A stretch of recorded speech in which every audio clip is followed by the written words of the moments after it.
shattered dreams. Hello, friends. This is Sam Chaney reporting for Weaponized News. Today, February 28th, 2025.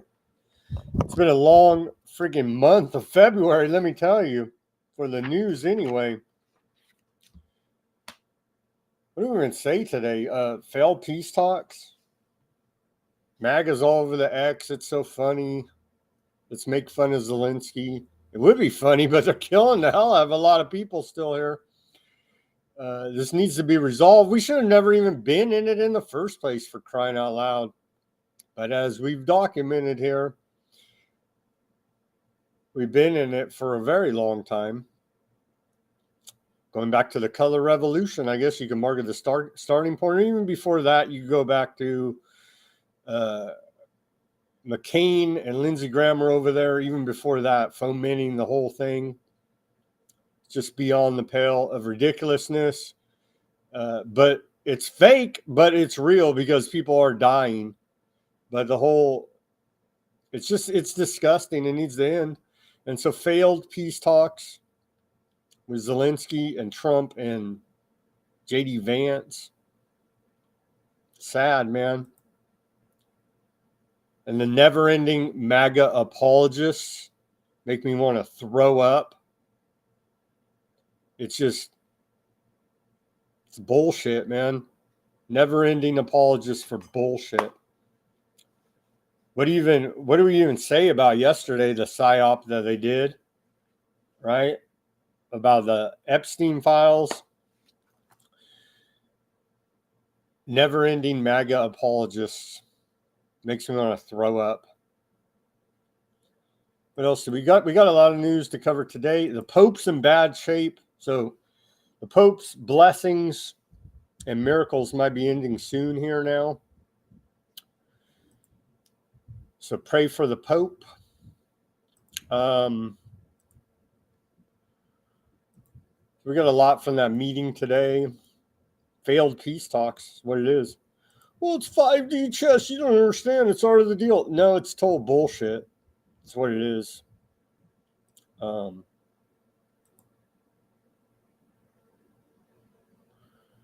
of the fakeness of... we'll show you the fakeness here. We got this report from The Guardian, Alt.gov, the secret network of federal workers resisting DOGE from the inside. What? It's not secret if there's a freaking Guardian report about it. Anyway, I'm sure the DOGE smart computer guys could figure out and track these guys down and fire them immediately. So we'll go over that report.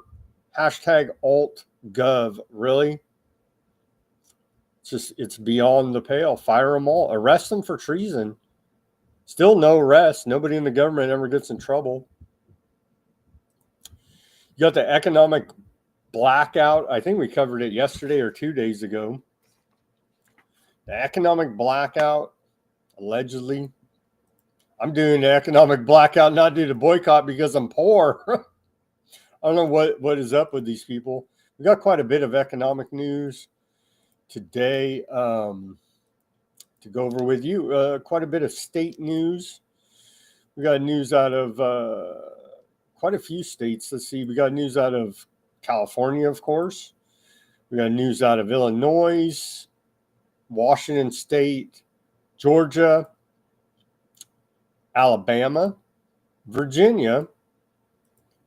So some details there. Is DOGE going to cut off contracts to these companies? Really talking about Booz Allen Hamilton?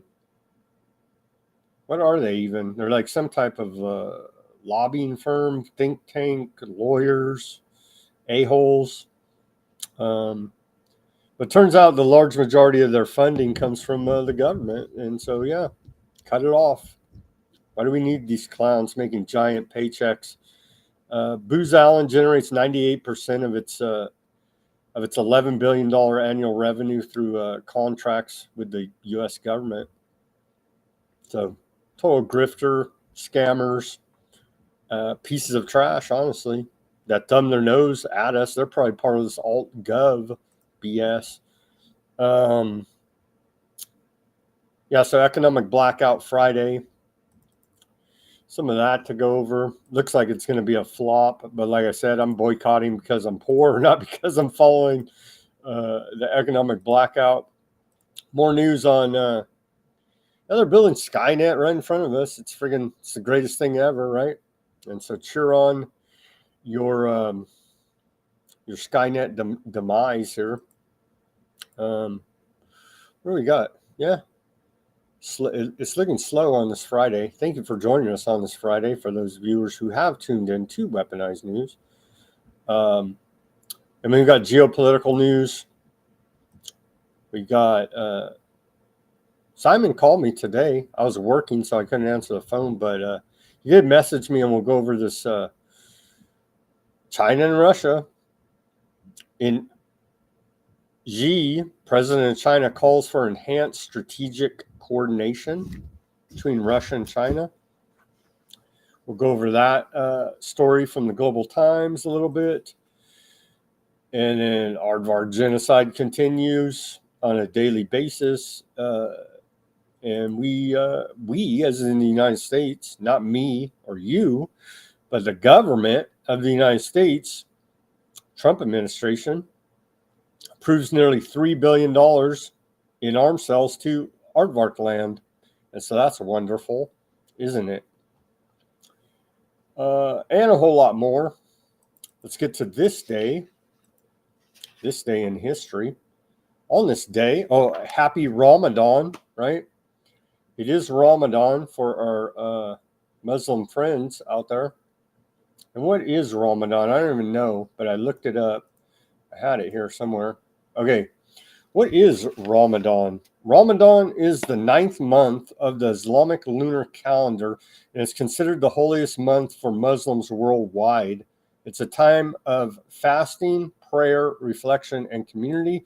During Ramadan, Muslims fast from dawn until sunset, abstaining from food, drink, smoking, and certain other physical activities. The fast is broken each evening with a meal called iftar, after starting with dates and water, followed by a larger meal. The pre-dawn meal before the fast begins is called suhoor. The purpose of Ramadan goes beyond just physical abstinence.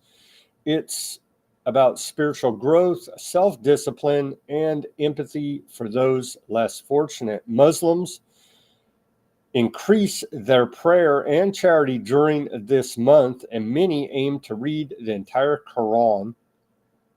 The month commemorates the first revelation of the Quran,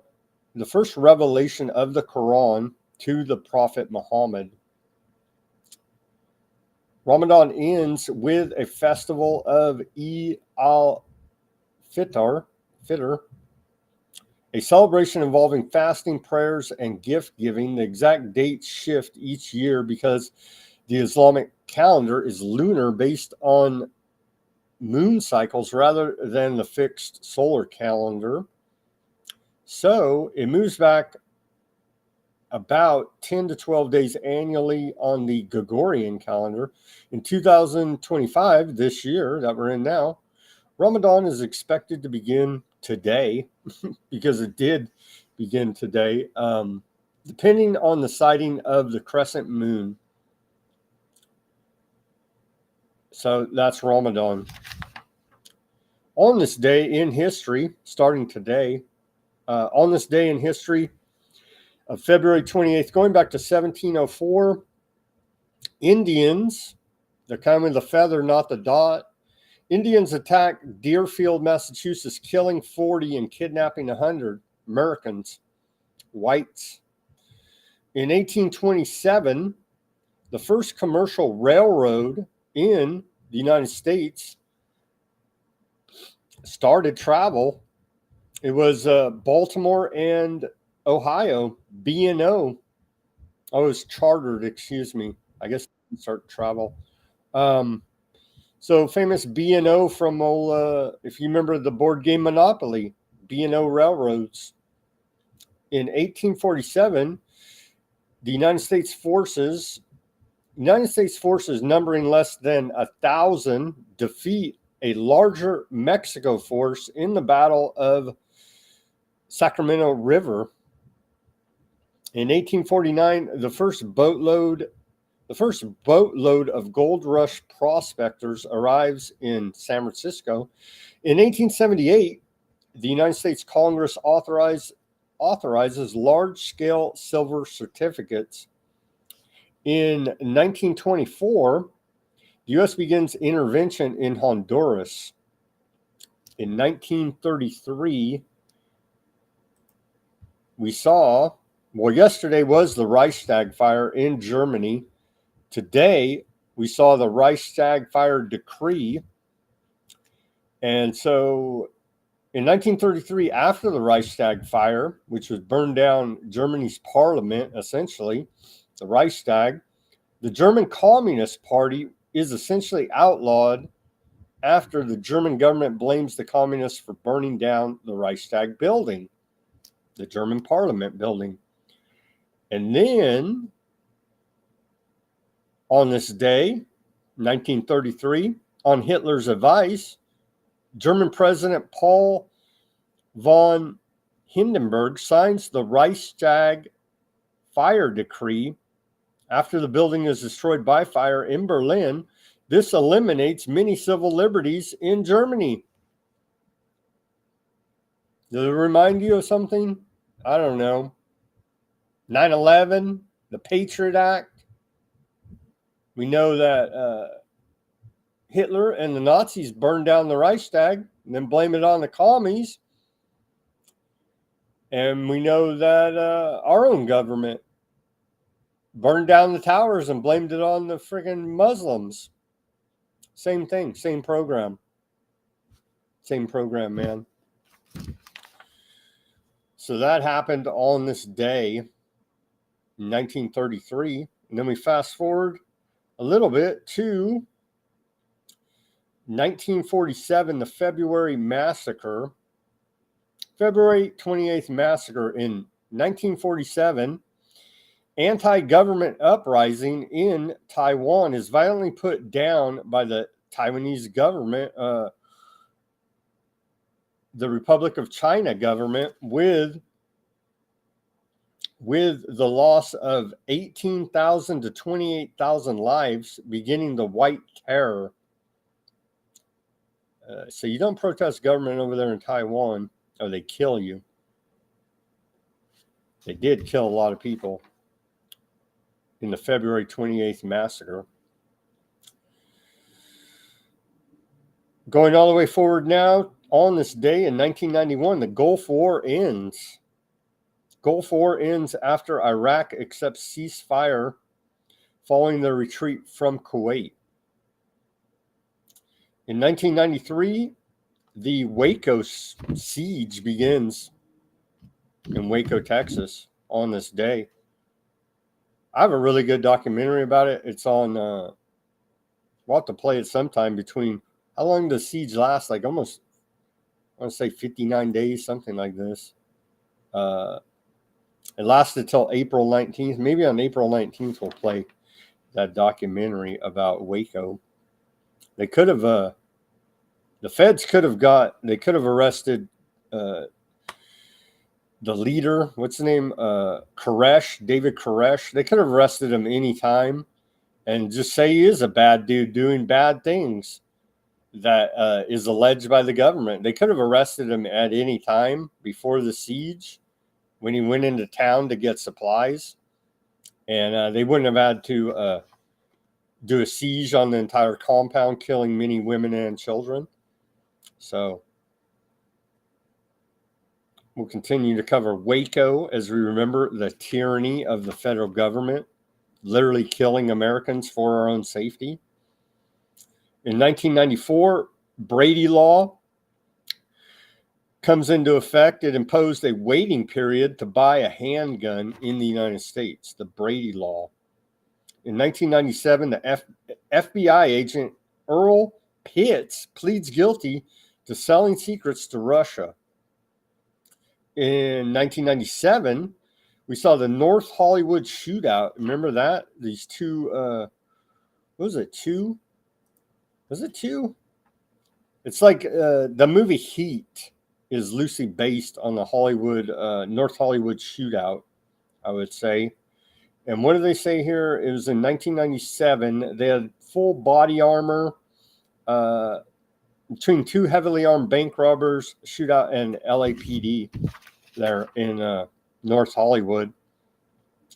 And they passed a bunch of more laws after that for public safety, of course, to reduce your right to self-defense, as they do. In 2013, brains of two rats are connected so they can share information. That's 2013. That's a while back. But yeah, that happened in 2013. All right. What else do we got? That's it. Our day in history.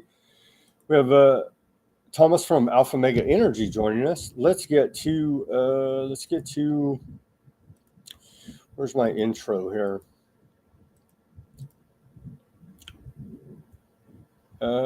They come in threes, right? Before we go to Thomas and get to the news, they come in threes. I don't know. Is this guy famous? I don't know. I never heard of him, but I've seen he passed away. Yesterday it was reported Gene Hackman died, right?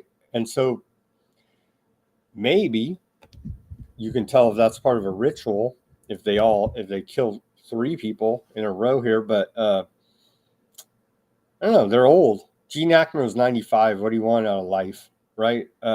This guy, Joseph Walmbaugh, LAPD novelist, dies at 88. I don't know. There are coincidences. Not everything's a conspiracy. Yes, it is. No, I'm just kidding. No, but seriously, bless his soul. He's a former LA police officer and influential author known for his realistic portrayal of police work.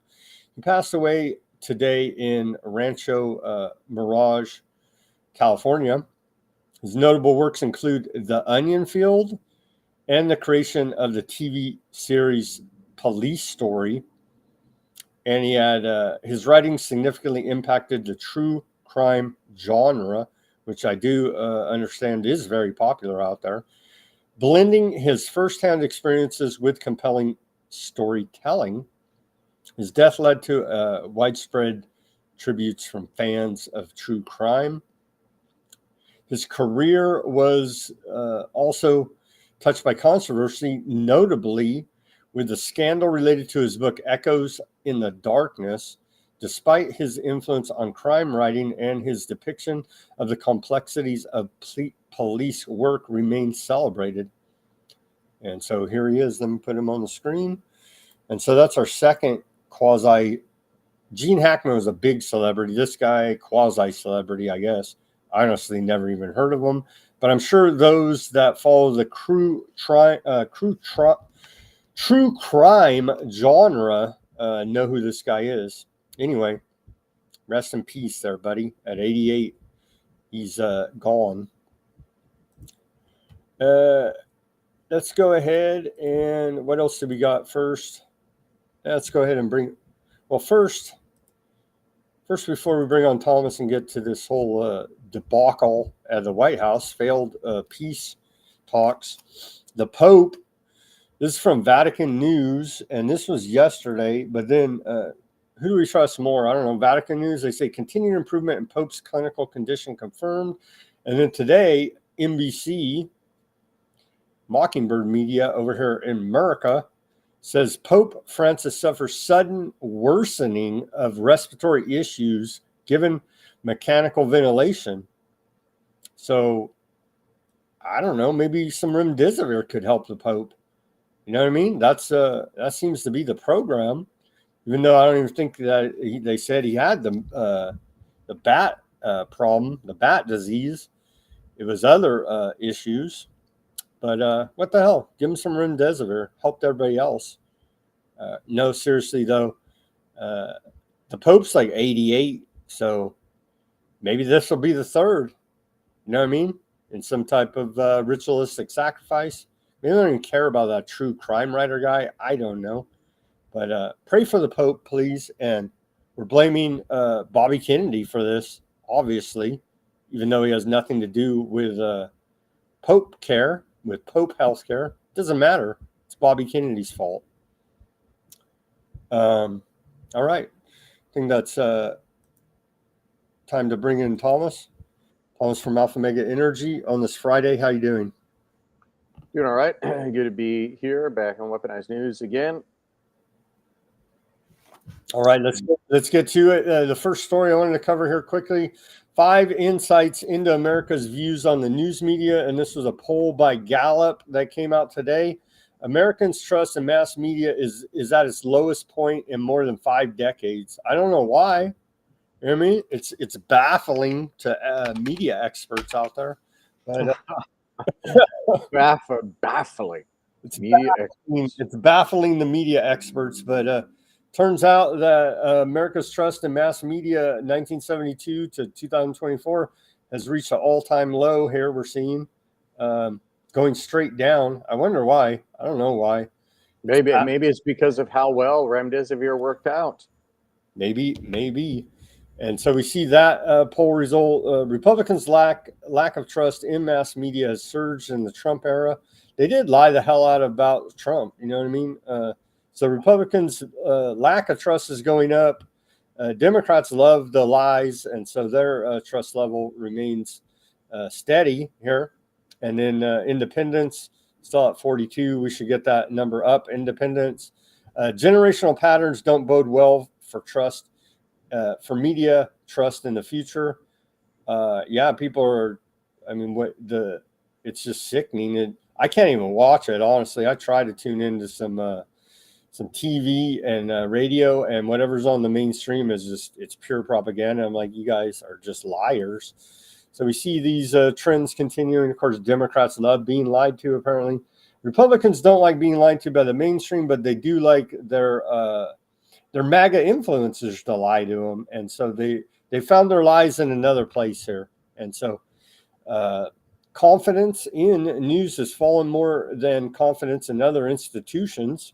And this is what has been the plan the entire time. So Americans' net confidence in U.S. institutions, going back to June 2024, small businesses, they trust 61%. Military, they trust. Police, they trust. I don't know why. Medical system, we need to get that down. It's like at 6% of trust level. Organized labor, 1. Banks, 1. Higher education, 0. Churches and organized religions, 0. And then we get into the negative here. The public schools, -5. Large tech companies, -5. Supreme Court, -8. The presidency, -24. Criminal justice system, -24. Big business, -26. Newspapers, -30. Television news, -44. And Congress, everybody trusts Congress at a -41%. Trust in American institutions has essentially collapsed. And so don't you worry, though. It's been part of the plan. Trust the AI now. And so you can't even. Why would I not trust? I got my Bill Hates mask with my special Weaponized News eye patches, so I don't need to see anything at all. You don't need to notice anything. Oh, yeah. By the way, let me remind you, no talking of the J words here or the I words. They're all aardvarks. Everyone go to weaponizednews.com and buy your custom Bill Hates masks. They even have your eye patches so you can't see the corruption that their Congress is doing. It's not Congress. It's all the Democrats. Let me tell you. Okay. It's just Democrats, the good guys. Patriots are in control now. Trust the plan. Trust the plan. Trust the plan. English set to be declared U.S. official language by Trump. Trump is set to sign an executive order designating English as the official language of the United States. This action would mark the first time in nearly 250 years that the United States has officially recognized the national language at the federal level. The executive order will rescind a previous policy from the 1990s that required federal government agencies to provide multilingual services, instead mandating that government services be conducted solely in English. Is that because they're all related to that, the ultimate grandfather? That Barack Obama is even related to the... Might be. All of them except for England, right? All of them except for Martin Van Buren. Right. That was a good video. I was watching that last night, catching up on Weaponized News. They say you should... Thomas should mirror his camera. They say you should mirror your camera because you're backwards. I just flipped it. Okay. Shout out to everybody out there in the Friday audience of Weaponized News. I guess so. Is that okay now? Is the Weaponized News there you go. Logo coming in perfect? It's coming in perfect now. It was backwards before. Okay. Continuing here, Vice President J.D. Vance praises Trump's Catholic-friendly policies at prayer breakfast. Let's watch this. Do we believe that they're really Catholics? I don't know. I have a hard time believing that they're not Satan worshipers, honestly. But let's watch this. In the name of the Father, and the Son, and the Holy Spirit. Almighty and generous God, we thank you for your charity. Please grant your mercy upon Pope Francis so he may be restored from sickness and guide us in watchful care. We pray that you bless our Holy Father's doctors, nurses, and medical staff with wisdom and capability so that you may work through them to renew the health of your shepherd through Christ our Lord. Amen. Well, see, he's praying for the Pope. That's interesting, especially because he's a Aardvark family, an elite Aardvark family line. Says he's a Catholic. Well, Talmudic subterfuge. That's what that strategy is called, right? Trump and Zelensky. Okay, this is the big blow up today. Trump and Zelensky meet amid talks and trolling. Let's play the first video. This is their official meeting here. Let's watch this. And it started out okay, I guess. I don't know what Trump had planned here, but. Pretty close. How are you? Pretty shut. He's all dressed up. Yeah. He said you're all dressed.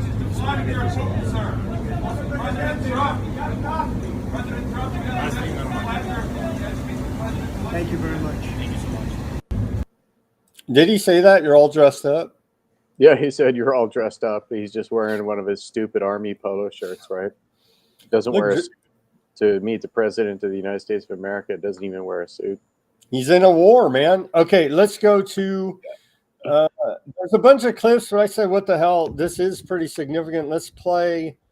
I fast forwarded to about, I don't know, we'll play like 15 minutes of this. The whole thing is like 50 minutes.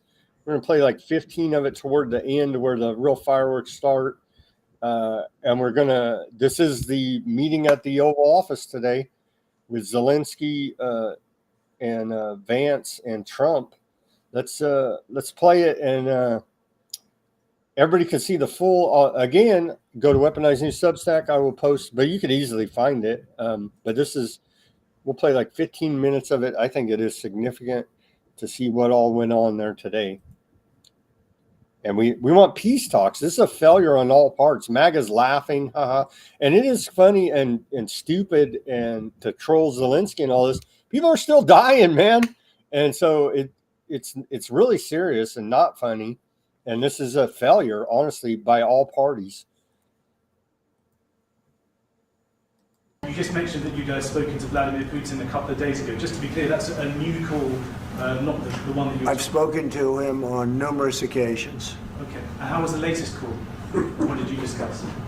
How did it go? Are you serious with that question? I am. I'd love to know. It went well. I think we're going to have a deal.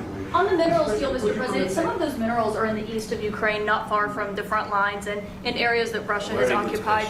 Will you direct President Putin to withdraw his forces from those areas if there's U.S. interest? Well, there? we'll take a look at the time. We have a lot of area. It's a very big area we're talking about. So we'll take a look. I'll study that and I'll see. And who would protect those minerals if they are U.S. interests? Would that be Ukrainian They'll be forces? protected. The European agreement forces? will protect them. U.S. The forces? agreement, yeah, we're signing an agreement. You know? Right, but what if Russia tries to invade or there's Russian aggression in those spots? I just told you, I don't think that's going to happen. And if that were going to happen, I wouldn't make a deal. If I thought that was going to happen, I wouldn't make a deal. Some people may wonder why. You know, they ought to focus on CNN on survival, not asking me these ridiculous Why questions. the confidence that we won't Focus on surviving, because CNN's got such low ratings, I don't think they're going to survive. Let's go. Please, go ahead. More, since I already mentioned Poland. Poland was under Russian control for decades after the Second World War. When I was a kid, I looked at the United States not only as a most powerful country, Right. richest country in the world, the country that has great music, great movies, great muscle cars, but also as a force for good. And now I'm talking with my friends in Poland, and they are worried that you align yourself too much with Putin. What's your message for them? Well, if I didn't align myself with both of them, you'd never have a deal. You want me to say really terrible things about Putin and then say, "Hi, Vladimir, how are we doing on the deal?" That doesn't work that way.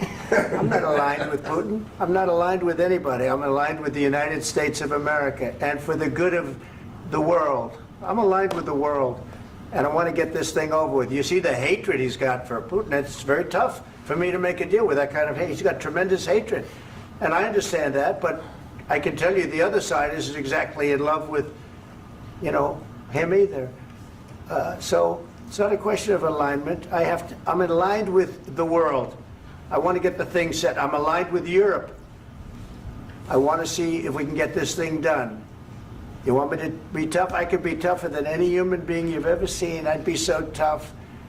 But you're never going to get a deal that way. So that's the way it goes. All right, one more question. Hey, I will respond to this. So look, for 4 years in the United States of America, we had a president who stood up at press conferences and talked tough about Vladimir Putin, and then Putin invaded Ukraine and destroyed a significant chunk of the country. The path to peace and the path to prosperity is maybe engaging in diplomacy. We tried the pathway of Joe Biden of thumping our chest and pretending that the President of the United States' words mattered more than the President of the United States' actions. What makes America a good country is America engaging in diplomacy. That's what President Trump is doing. Can I ask you? Sure. Yeah? Yeah. Okay. So he occupied our parts, big parts of Ukraine, part of East and Crimea. So he occupied it on 2014. So during a lot of years, so I'm not speaking about just Biden, but those time was Obama, then President Obama, then President Trump, then President Biden, now the President Trump, and God bless, now President Trump will stop him. But during 2014, nobody stopped him. He just occupied and took. He killed people. You know what the contact line? 2015. 2014. 2014 and 2015. 2014. Yeah. So I was he killed, not here. Yeah, but That's exactly right. Yes, but during 2014 till 2022, yeah, the situation the same. The people have been dying on the contact line. Nobody stopped him. You know that we had conversations with him, a lot of conversation, my bilateral conversation, and we signed with him, me, like a new president. In 2019, I signed with him the deal. I signed with him, Macron and Merkel, we signed ceasefire. Ceasefire. All of them told me that he will never go. We signed him with gas contract. Gas contract. Yes, but after that, he broken this ceasefire. He killed our people and he didn't exchange prisoners. We signed the exchange of prisoners, but he didn't do it. What kind of diplomacy, JD, you are speaking about? What do you mean? I'm talking about the kind of diplomacy that's going to end the destruction of your country. Yes, but if you Mr. President, with respect, I think it's disrespectful for you to come into the Oval Office and try to litigate this in front of the American media. Right now, you guys are going around and forcing conscripts to the front lines because you have manpower problems. You should be thanking the president for trying to bring an end to this conflict. Have you ever been to Ukraine that you say what problems we have?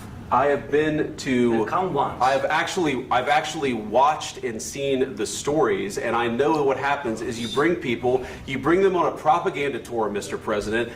Do you disagree that you've had problems bringing people into your military? We have problems. And do you think that it's respectful to come to the Oval Office of the United States of America and attack the administration that is trying to prevent the destruction of your country? A lot of questions. Let's start from the beginning. Sure. First of all, during the war, everybody has problems, even you, but you have nice ocean and don't feel now, but you will feel it in the future. God bless. You don't know that. God bless. God bless. You will not have a war. Don't tell us what we're going to feel. We're trying to solve a problem. Don't tell us what we're going to feel. I'm not telling you. Because you're in no position to dictate that. That's exactly what you're doing. You're in no position to dictate what we're going to feel. We're going to feel very good. You will feel influence. We're going to feel very good and very strong. You will feel influence. You're right now not in a very good position. You've allowed yourself to be in a very bad position, and he happens to be right about it. From the very beginning of the war. You're not in a good position. You don't have the cards right now. With us, you start having cards. Right now, you don't. You're playing cards. You're playing cards. You're gambling with the lives of millions of people. You're gambling with World War III. You're gambling with World War III. And what you're doing is very disrespectful to the country, this country. That's back to you far more than a lot of people said they should have. Have you said thank you once? This entire meeting? No, in this entire meeting, have you said thank you? You went to Pennsylvania and campaigned for the opposition in October. Offer some words of appreciation for the United States of America and the president who's trying to save your country. Please, you think that if you will speak very loudly about the war, He's not speaking loudly. He's not speaking loudly. Your country's in big trouble. Can I Wait a answer? minute. No, you've done a lot of talking. Your country is in big trouble. I know. You're not winning. You're not winning this. You have a damn good chance of coming out okay because of us. Mr. President, we are staying in our country, staying strong from the very beginning of the war. We've been alone, and we are thankful. I said thanks you haven't in been this alone. cabinet, You and haven't not been only alone. in this cabinet. We gave you, through this stupid president, $350 billion. You voted we gave for you your military president. equipment, and voted your for men your are brave, president. but they had to use our military. What about if you didn't have our military equipment, You invited if me you to didn't speak. have our military equipment, this war would have been over in 2 weeks. In 3 days, I heard it from Putin. In 3 days, this is something Maybe new. less. In 2 weeks, of course, yes. It's going to be a very hard thing to do business like this. Again, I tell you. just say thank you. I said a lot of times to American people. Accept that there are disagreements, and let's go litigate those disagreements rather than trying to fight it out in the American media when you're wrong. We know that you're wrong. But you see, I think it's good for the American people to see what's going on. I understand, sir. I think it's very important. That's why I kept this going so long. You have to be thankful. You don't have the cards. Thankful. You're buried there. Your people are dying. tell you You're again, running low on soldiers. Don't please, you're running Mr. low President. on soldiers. It would be a damn good thing. Mr. And then you tell us, I don't want a ceasefire. I don't want a ceasefire. I want to go, and I want this. Look, if you could get a ceasefire right now, I tell you, you take it so the bullets stop flying and your men stop getting killed. Of course, we want to stop the war. But you're saying you don't want a ceasefire. But I said to you, I want a ceasefire. with guarantees. Because you'll get a ceasefire faster than an agreement. Ask our people about ceasefire, what they think. That wasn't doesn't with matter me. for you what- That what wasn't this with me. means. It That was with wasn't with a you. guy named Biden, who was not a smart person. This That is was your, with, this that was is with your Obama. president. It was your president. Excuse me. That was with Obama, who gave you sheets, and I gave you javelins. Yes. I gave you the javelins to take out all those tanks. Obama gave you sheets. In fact, the statement is Obama gave sheets and Trump gave javelins. You got to be more thankful, because let me tell you, you don't have the cards. With us, you have the cards. But without us, you don't have any cards. One more question to Mr. Vice President. I'm sorry. It's going to be a tough deal to make, because the attitudes have to change. What if Russia breaks ceasefire? What if Russia breaks peace talks. What do you do then? I understand that it's a heated conversation right now. What are you but saying? She's asking, what if Russia breaks the ceasefire? What if anything? What if a bomb drops on your head right now? But they have Okay? broken ceasefire. What if they broke it? I don't know. They broke it with Biden because Biden, they didn't respect him. They didn't respect Obama. They respect me. Let me tell you, Putin went through a hell of a lot with me. He went through a phony witch hunt where they used him and Russia. Russia. You ever hear of that deal? That was a phony Hunter Biden, Joe Biden scam. Hillary Clinton, Shifty Adam Schiff. It was a Democrat scam. And he had to go through that. And he did go through it. We didn't end up in a war. And he went through it. He was accused of all that stuff. He had nothing to do with it. It came out of Hunter Biden's bathroom. It came out of Hunter Biden's bedroom. It was disgusting. And then they said, oh, the laptop from hell was made by Russia. The 51 agents. The whole thing was a scam. And he had to put up with that. He was being accused of all that stuff. All I can say is this. He might have broken deals with Obama and Bush, and he might have broken them with Biden. He did, maybe. Maybe he didn't. I don't know what happened. But he didn't break them with me. He wants to make a deal. I don't know if you can make a deal. The problem is, I've empowered you to be a tough guy. And I don't think you'd be a tough guy without the United States. And your people are very brave. But you're either going to make a deal or we're out. And if we're out, you'll fight it out. I don't think it's going to be pretty, but you'll fight it out. But you don't have the cards. But once we sign that deal, you're in a much better position. But you're not acting at all thankful. And that's not a nice thing. I'll be honest, that's not a nice thing. All right, I think we've seen enough. What do you think? What's this negotiation? This is going to be great television, I will say that. All right. We'll see what we can do about putting it together. Thanks. I need the back of this. We'll see. I don't know. I don't know, man. I saw a report saying he stormed out of the meeting. Some more fake news, I guess. It didn't look like he got schooled up there a little bit about who's in charge. But it didn't look like he did do this a couple of times. So what are they saying in the chat? He's coming down off a long drug binge, possibly. So we got to cut him some slack because he's coming down hard in the White House there, possibly. He'll go over to meet with Natsinda Arden to have a nice party, I'm sure. Here we have video of the Ukrainian ambassador. Here's a short clip of her watching there on the side, and she doesn't look very happy. But I said to you, I want a ceasefire with guarantees. Because you get a ceasefire faster than an agreement. Ask our people about ceasefire. Yeah, he looks really impressed with fake actor Zelensky's penis piano performance up there in the White House. Here he is leaving. Here he is leaving to cover it all. I was reading headlines saying that he stormed out of the meeting. I don't think he did. It's more fake news. This is really pretty incredible. We see the Jackie, SUV, hang on with us Zelensky's one moment. SUV. If you look to your left, you're going to see him. Let's watch. Mr. President, is the deal off? President Zelensky, can you tell us what happened?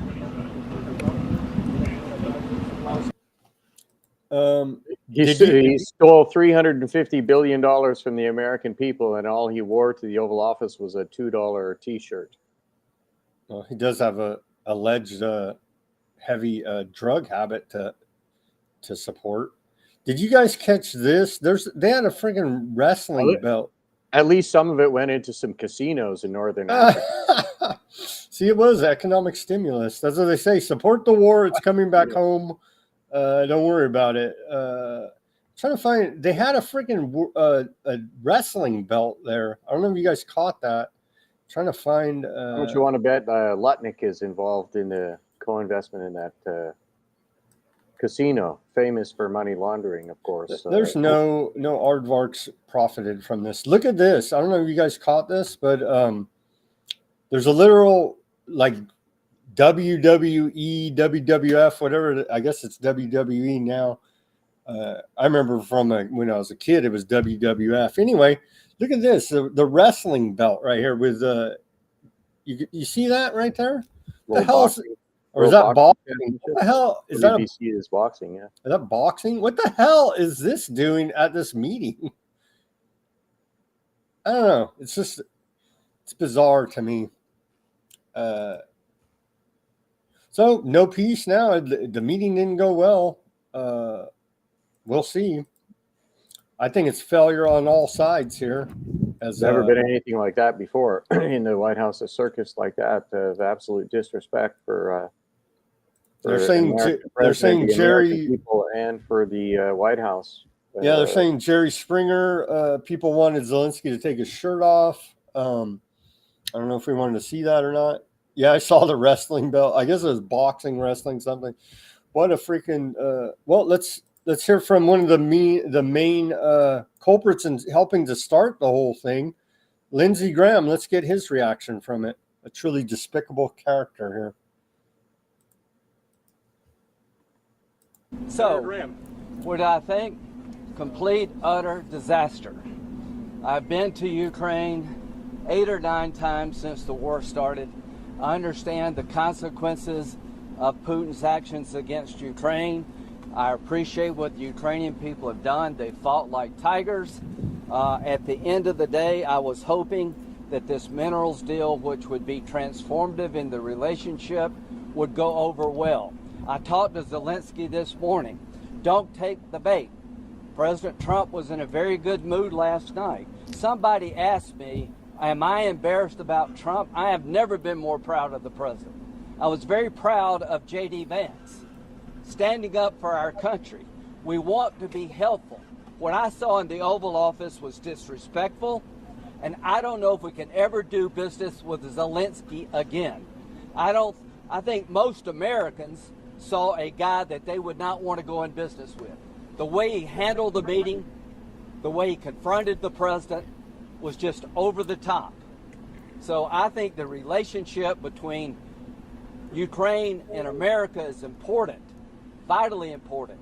But can Zelenskyy do a deal with the United States? After what I saw, I don't know. What would he need to do? 3 questions. Senator Graham. You just had lunch with President Trump. What did he say to you about his interactions and whether he thinks he was shocked? He was very upbeat. I told Zelenskyy, we'll talk about security guarantees. We'll talk about ceasefires and how the war ends. This is a process. You have a new relationship with America, a $500 billion, $500 billion deal that President Trump is proud of, that gives us an interest worth defending. Let's talk about the positive. But he was terrible at Munich, Zelenskyy, and I think he has made it almost impossible to sell to the American people that he's a good investment, that he is a good business. Oh, no, I think he's a good investment, Thomas. Yeah, that's a good, well played by Lindsey Graham there. That's interesting that he would go this direction, being that he's such an arms dealer, this guy. And he was instrumental in orchestrating the illegal overthrow of Ukraine in the first place. And he's benefiting massively and will continue to do so of the endless wars. He will benefit from them and the arms deals, arms sales. And wow, hey, congratulations, Ukrainian people. You fought like lions, right? Killed a whole generation of your people. You're awesome. Right, dying from what we did to your country. But oh, no, it was Putin that did it. It wasn't us that did it. And 8 years after the genocides of the Donbass and the Russian people in there, then finally Putin actually did something about it. He should have done something about it day one, not 8 years later. Let's hear from Trump. This is Trump after the meeting. Trump says, let me put this up, posted on his Truth Social. He says, We had a very meaningful meeting in the White House today. Much was learned that could never be understood without conversation, under such fire and pressure. It's amazing what comes out through emotion. And I have determined that President Zelenskyy is not ready for peace if America is involved, because he feels our involvement gives him a big advantage in negotiations. I don't want advantage. I want peace. He disrespected the United States of America in its cherished Oval Office. He can come back when he's ready for peace. So total failure. And then Zelenskyy, according to CNBC here, says not good. Zelenskyy does not apologize for Trump clash. Not good for both sides. Yeah, it wasn't good. And then he went on to, I think, Fox News or something. He went and cried to the U.S. Mockingbird media, and we're not going to even play that because I think we saw where it all went to there now. So now I support Zelenskyy because Lindsey Graham says doesn't. Good job, Lindsey Graham. You sold me on now supporting the dictator of Ukraine. Here's our Secretary of State. Look at him in the meeting. Little Marco. He doesn't look, he looks very uncomfortable, to say the least. So, yeah, total failure, I would have to say. And then what's the fallout from all the fakes out there, the tyrants of Europe? Let's take a look. This shows you how fake it is. This is True Stream Media posted this on the X. Oh, look. Literal bots are making the replies for the world leaders here, for van der Leyen, Costa, all these European leaders. And it's literally cut and paste the exact same message. Your dignity honors the bravery of the Ukrainian people. It's almost like a bot farm is running world leader, European world leader accounts here. And then they posted this, which is very telling as well. Your CIA fake news Mockingbird media. Literally, they cut and paste headlines here. European leaders pledge to stand by Ukraine after Zelenskyy. And look at all of your fake news. Yahoo, Kiev Independent, what a joke that is. But it's literally cut and paste Mockingbird headlines right here.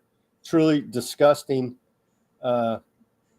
It's just disgusting. They're war propagandists and they're pieces of garbage, all of them. And it's not even humans doing it at this point. Probably it's AI. And so, but they deserve to not even have a job because of their never-ending propaganda and lies for war. So there you go.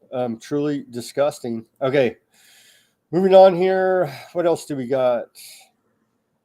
We got a bunch more about the government, the federal government. Let's go to, what do we got? Okay, they had a vote today in the House of Representatives, and the only Republican to vote against this fake rigged up budget resolution that they're doing, or I guess it was yesterday, was Thomas Massey there again doing the good work. And so he actually posted this. The GOP budget resolution that passed the House this week increases the debt limit from 36 trillion to 40 trillion and spends enough money to increase the debt from 36 trillion to 56 trillion over the next 10 years. But yay for tax cuts. I'm the only Republican to vote against it. There we go. So standing strong there, Massey, for whatever it's worth, literally nothing. FBI, I'm sure you saw this, Thomas. Let's cover it briefly. What do you make of that debacle yesterday about the whole Epstein binder release?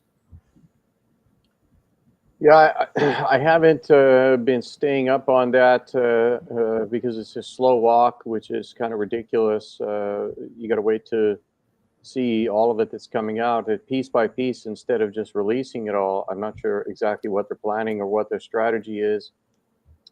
It doesn't make a lot of sense. Bondi said that she's going to release this, and then it looked like it wasn't going to happen, and now it looks like maybe it will, but they're They're going to maybe for political points, they're going to drag it out, which might be wise to do.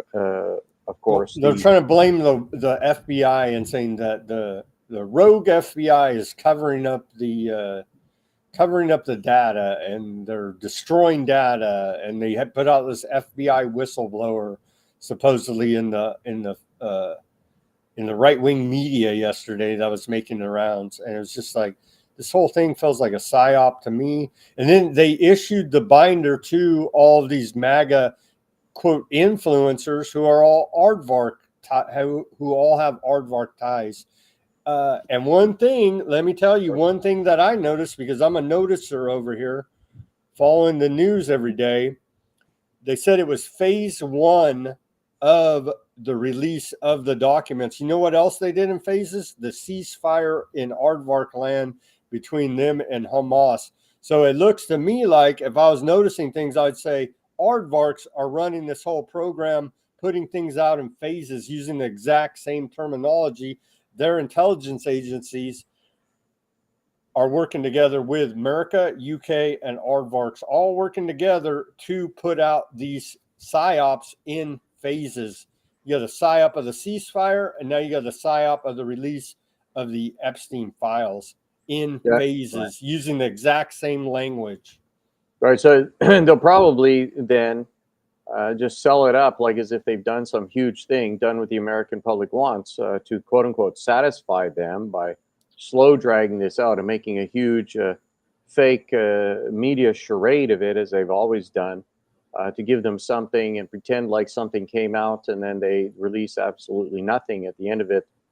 But they released exactly what was already available online for, I don't know, 10 years or something, for a long freaking time. Right. It'll be like this. It'll be all the old stuff, the same stuff. And then later on, when anybody's talking about it, they'll say, "Oh, we already did that. Remember that big hullabaloo? We did that. And just keep gaslighting us." Oh no, that was covered, and that's fake news. These claims, that was all shown back then. All of the fact fraudsters and full fact, and these absolute fraudsters. Okay, well, it was total BS, and all those people, if you're following them and you're being influenced by them, you're damn fool. They're part of the psyop, and they're government agents, man. They masquerade as and pretend like they're independent media, weeding out government corruption. They're government agents, man, and so I disrespect them all. Okay, continuing here. Education Department launches portal to end DEI. The Department of Education, this is run by, I don't think she's got confirmed yet, but getting there, the former head of World Wrestling, right, Linda McMahon.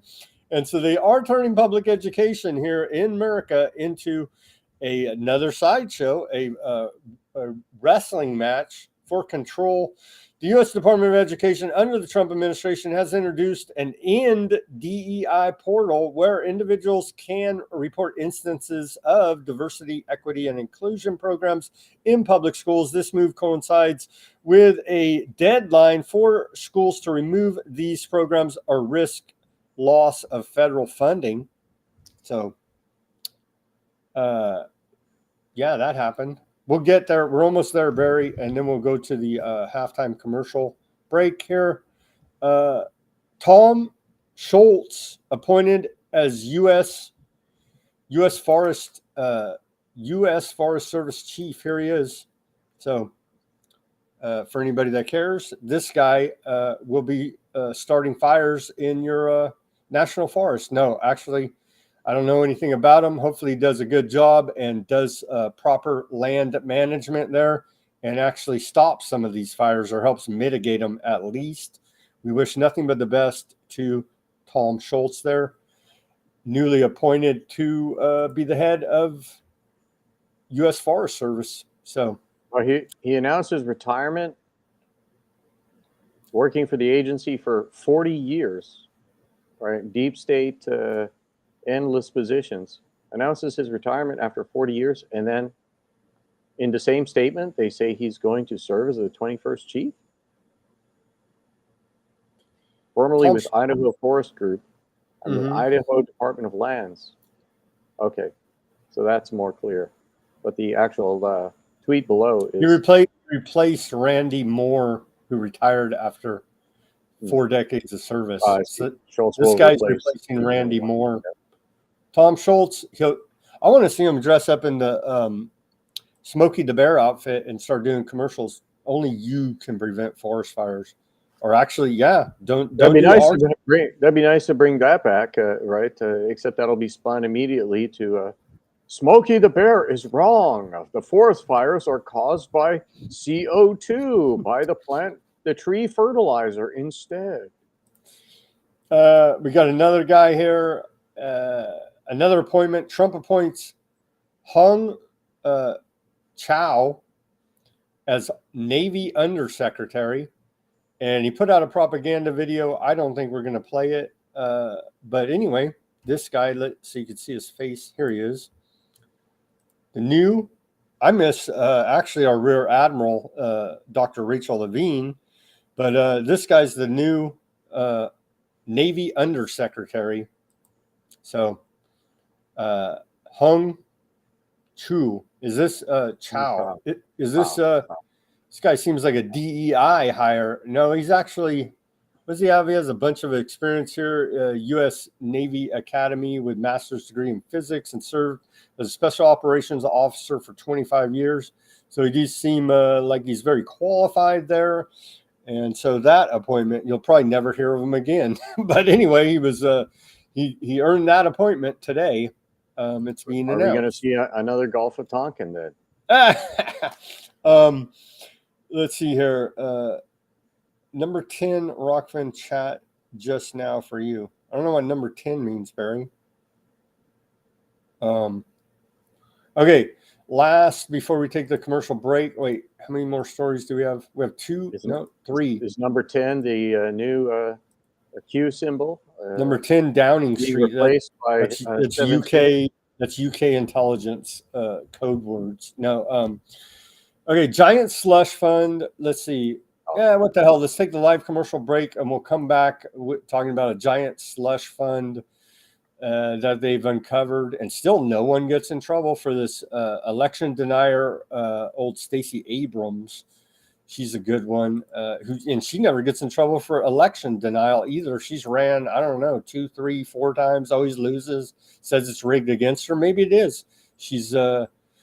But she's a Democrat, and so it is rigged against her. What do you know? Anyway, live commercial break. Go ahead and give us your pitch there, Thomas. I'll pull up a slide for this one here.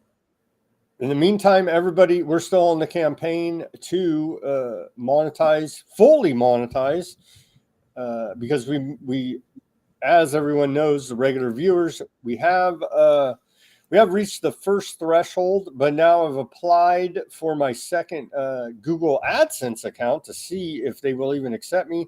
And they say that's going to take a couple days, and then they say they're going to review the account. So I'm not holding my hope out, but if they're an honest company, I'm putting out a lot of content on their platform here and bringing in viewers and viewing hours, so they should monetize me. But anyway, the second tier of the monetization calls for 1,000 viewers, and right now we're at or subscriptions. Right now we're at 543. So everybody out there in the audience on the other channels, jump over to YouTube, Weaponized News channel, and push the subscribe button.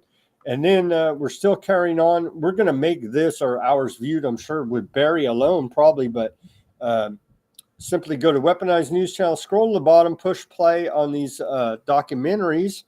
And there's 12 of them there about the new world order from the Russian and Chinese perspectives, and deep dives into BRICS, the Aardvarks genocide, the new Russian hypersonic missile, and other topics all related to the new world order as we enter a new era in a multipolar world. So watch this and get educated up about such issues, or push play, mute, and walk away. However you may get your viewing pleasure out of it. 12 documentaries there for free on our YouTube channel. Okay, Thomas, go to your pitch. There you go. You can pull up the slide here. Today, there's a lot of fake intelligence news coming out even from Microsoft and all across the technology reporting news. saying that now, even the CEO is saying that fake intelligence, AI, artificial intelligence, I use the proper word, fake, delivers zero value. They admit that AI is generating basically no value for humanity and no value for the economic growth. Instead of creating economic growth, it's literally destroying it. And fake intelligence only delivers value if the world economy is growing, not being shrunk. And we saw recently the massive debacle from the so-called DeepSeek fake intelligence app come out. Everybody run, downloaded it to their devices when the fake news media, who everybody trusts so highly, told them to go and get it. And what happened? Now they have spyware on their devices, sending all of their data back to Beijing.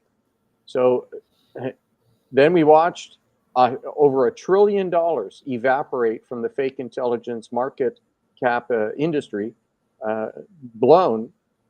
$1 trillion of development funding just gone, vaporized once again in yet another Silicon Valley pump and dump. And well, all a scam, all another Silicon investor fraud, right? And while 4+ billion people were in great need in an energy crisis, and they need energy at crisis levels, and it's the most ignored sector in the history of the world, what people actually need, the most in-demand, crisis level vacuum demand product that there is, which is electricity, and industrial electricity specifically, and to pump water, and to make clean water, and clean the water, and run sanitation, and all of the basic services, and create the jobs and industrial growth. Instead of funding that, despite all the VC's fake talk about biggest TAM in the history of the world, total addressable market, the biggest market in the history of the world, the biggest crisis, vacuum demand in humanity, and all of these problems, climate change, energy crisis, and now AI, a new energy crisis created by fake intelligence. And who did they support? Who did you support, right? The worst establishment pump and dumpers, investor frauds, and RICO syndicate criminals ever. They pumped all of the money into that and said, F the world, keep the lights off. We're going to run another Ponzi scam. And in a massive PSYOP brainwashing campaign that fake intelligence is your new God. It's your new God. So we're not going to support the small private innovators like Alpha Omega Energy, the tech for development founders out in the third world actually lifting the emerging markets, sacrificing and doing the hard work, developing these great technologies in the hardest in the world to raise for technology types and locations in the world. Which one did they support? Yet again. And what are they going to do now? They're just going to do it again. That's what they've said. They've said they're just going to bear down, grit their teeth, and fund fewer things with less diversity, less inclusion, more Ivy League, more establishment people from the RICO cartel, and less of anything else. That's their solution. It's still not to fund. So Alpha Omega Energy is about to commercialize our world #1 water-based fuel cell generator, making electricity in great amounts and then mining Bitcoin off of it. And we're looking for investors, angel investors. So please get in touch with me, contact me about that. And we can have a Google Meet call and discuss it. And we're here supporting Weaponized News, and Weaponized News supporting the real future of energy, not what this new narrative media fraudsters like a Bongino are now pumping, this fake 90-year criminal establishment fraud run by Scam Altman, the abomination. Never produced a single picowatt of electricity in 90 years. It's a total impossibility to create this fake great hot fusion. It is a fraud. It is crime. It's an absolute disgrace. It'll never work. They know it'll never work. And physics doesn't work like that. How it does work, though, is you supporting the small private innovator startups that have something great, have something that can be commercialized, and that can scale an IPO and go on to change the world. So we welcome your support, and thank you so much to our sponsor, Weaponized News, who's the real media who really cares about humanity, and thus you see them have the back of the small private innovators. Thank you, Sam Cheney, for that. Yeah, no, I support Zelensky and the fake cold fusion. We're pro-corruption here now, so we don't get censored. You have to be pro-corruption or you get censored. Okay, this is from Fox News. Excuse me, but I thought we should play it. Seemed like we got a lot of fans in the audience of Stacey Abrams, the failed politician there out of Georgia, and so let's play this. This is Lee Zeldin, the new head of the EPA, talking about a climate group slush fund that they've uncovered now since he's taken over the Environmental Protection Agency. Let's watch this short clip. We'll probably be supporting the fraud that is Stacey Abrams after this, as we support all corruption now. The EP head himself, Lee Zeldin. All right, Mr. Administrator, can you explain what the heck happened here and how another slush fund has been exposed? So this is $2 billion of that $20 billion that was parked at this bank outside of government towards the end of the Biden administration. Power Forward Communities, which Stacey Abrams is part of, only received $100 in 2023. They then got $2 billion in this grant in 2024. Now, I was just reading over the grant agreement, Laura. On the first page, it gives the organization, this nonprofit, 21 days to distribute $2 billion. But this is the crazy part.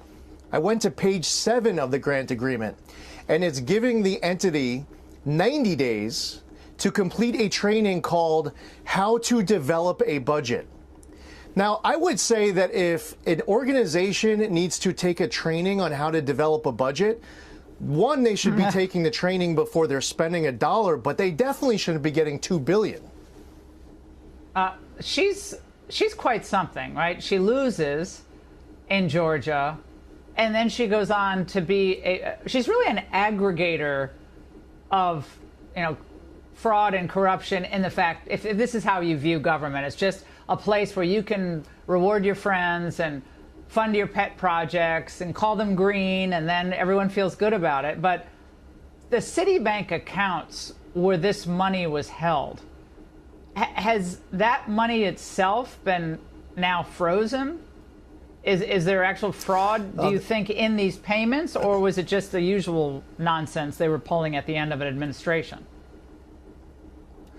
The entire scheme as set up is fraud. It's wasteful. It is abuse. We just had another example come out over the last 24 hours where $5 billion went to another recipient. That person was the director of the Greenhouse Gas Reduction Fund. He comes from this fund, joins the Biden administration, becomes the director of the Greenhouse Gas Reduction Fund, and then gave $5 billion to his recently left former employer. That sounds like self-dealing. That sounds like a conflict of interest. And the other problem is that all of this money was put up front. It wasn't like there was performance. You show performance, then you ask for the next tranche. It was, here's $20 billion. And it was going to their friends on the left, as opposed to making sure that the money is going directly towards the purpose that you allegedly said this money was needed for in the first place. If you care about clean air, land, and water, if you think there's some community that's been left behind, then why aren't you spending the dollar actually remediating that issue instead of paying off your friend?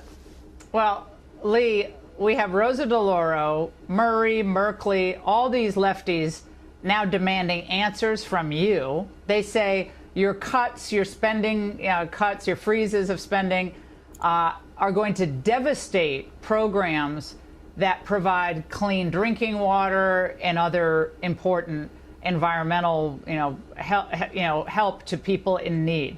But they're really laying it on thick in Congress, specifically about what you're doing. I'm not going to waste a penny. I'm a zero tolerance. And Congress should want me to ensure that there's accountability and oversight. The way the agreements were written, when the money goes through the 8 primary recipients receiving $20 billion as a pass-through, when it goes to the sub-grantees, The EPA isn't even a party to those account control agreements. The EPA actually put in writing that we would have less oversight and accountability, and many of those subgrantees are also pass-throughs. The members of Congress, they should all be outraged. They should be upset that tax dollars are getting squandered as opposed to trying to make me want to just close my eyes and allow this to play out. We're not going to allow it to happen. The Trump administration has zero tolerance for this. So what do you think? Should we support old Abrams now? Well, what could possibly be better than Jabba the that's who I want to support, right? Here's more. Here's more of this from the VA now. VA Secretary Doug Collins. This is a shorter one, but let's play a clip from him. He says we found nearly $2 billion with a B in Department of Veteran Affairs contracts that we'll be canceling so that we can direct the funds back to veterans' health care and benefits. Well, no, you need to be spending it on some other scammers. Screw the veterans, man. Hey everybody, you know it's been fast paced and I keep coming to you with what we're doing, and today I've got a number. I got some big news for you. And look, this is why we talk about efficiency and getting the job done for veterans here at the VA. Right now, I've just been told we are just the first step of almost $2 billion. That's billion with a B that we found in contracts that are cutting. Those are things that we're saving now that we can put back into healthcare benefits, making sure that we're doing what the VA is supposed to do, and that is health and veterans benefits. You know, stands to reason. But hey, you got to see this. I've been giving this report. It says we were taking millions of contracts and dollars in contracts to create things like PowerPoint slide and meeting minutes. Folks, if you don't know how to run PowerPoint slides, learn. It's a tutorial on your computer. Go learn for free. It's okay. Take your own notes. Wow, I'll send you one of my pencils if you need one, but we're not paying millions of dollars for consultants to do this for us. Also, I found out coaching and training. Millions of dollars in contracts for coaching and training. If you need coaching and training, that's what you have in a supervisor. And if your supervisor can't coach you and train you in their job, then I tell you what, let me know. I'll come help you. We'll be ready to go. And also this last one kills me. It was millions of dollars for executive support. You know, I love you and I support you, but we can figure out how to do things on our own. We don't need outside people coming in to help us with executive support. Look, these are there's going to be more coming. This is going to have some details that are going to be coming out for you. And also, there's more contracts coming. So this is just the first of all, right at $2 billion. We got almost there. There's going to be more coming. But let me let you know, don't feed the line of what DC's wanting to tell you. We are putting money back to veterans' health, back to veterans' benefits. And don't let nameless sources, even senators and House members who want to scare you, and media who want to perpetuate the line. We're taking care of the veterans. I promise you that from day one. It's good to see. It's good to see. Hopefully, there'll be a lot more done in the VA. Boy, have these people gotten screwed over. For nobody ever gets in trouble, though. I mean, it's clear fraud, theft. It's clear theft. No one goes to jail still. Yeah, if it was done in the public sector, the FBI would be you're going to jail. These companies that you know, they're selling ketchup or some other sauce or whatever. If the company gets caught putting in, you know, 5% or 3% less than the full amount that they claim, they get raided by the FBI. Dozens of people show up at the office and raided and arrest these people and put them in prison for 10 to 20 years. But these officials can steal billions, 2 billion, 20 billion, 200 billion, 300 billion. And limit fraud, and of course, never fund a single dollar to any of the innovators. Okay, let's go to this one. Federal judge rules Trump administration can fire career intel officers who had DEI jobs.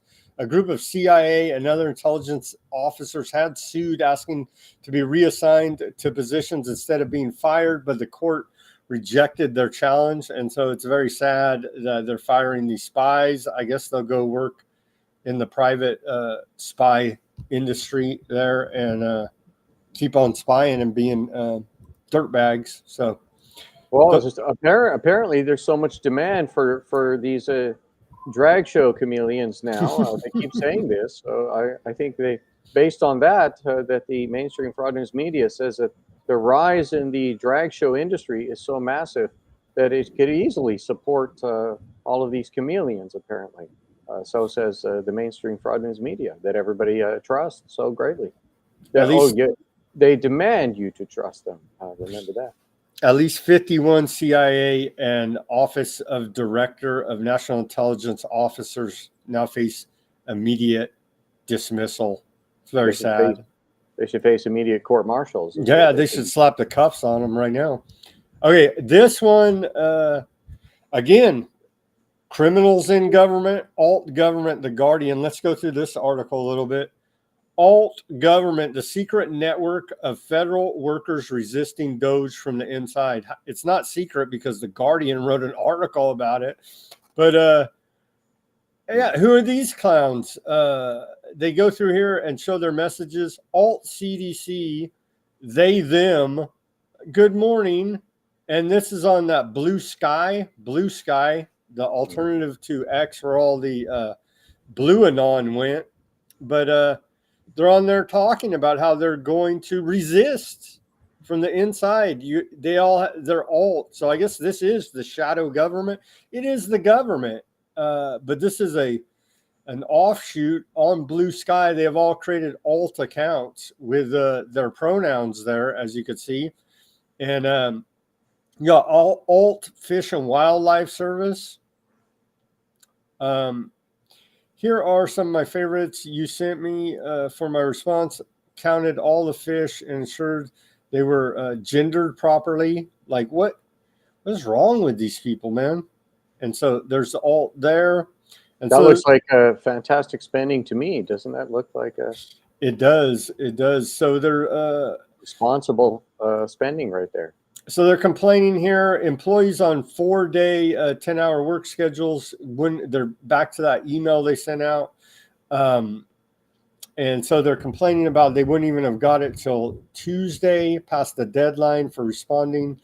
There was a little bit of snark, bonus points to anyone who responds that they spent their government subsidy on hookers and blow. That's probably not too far from the truth, actually, for the majority of them.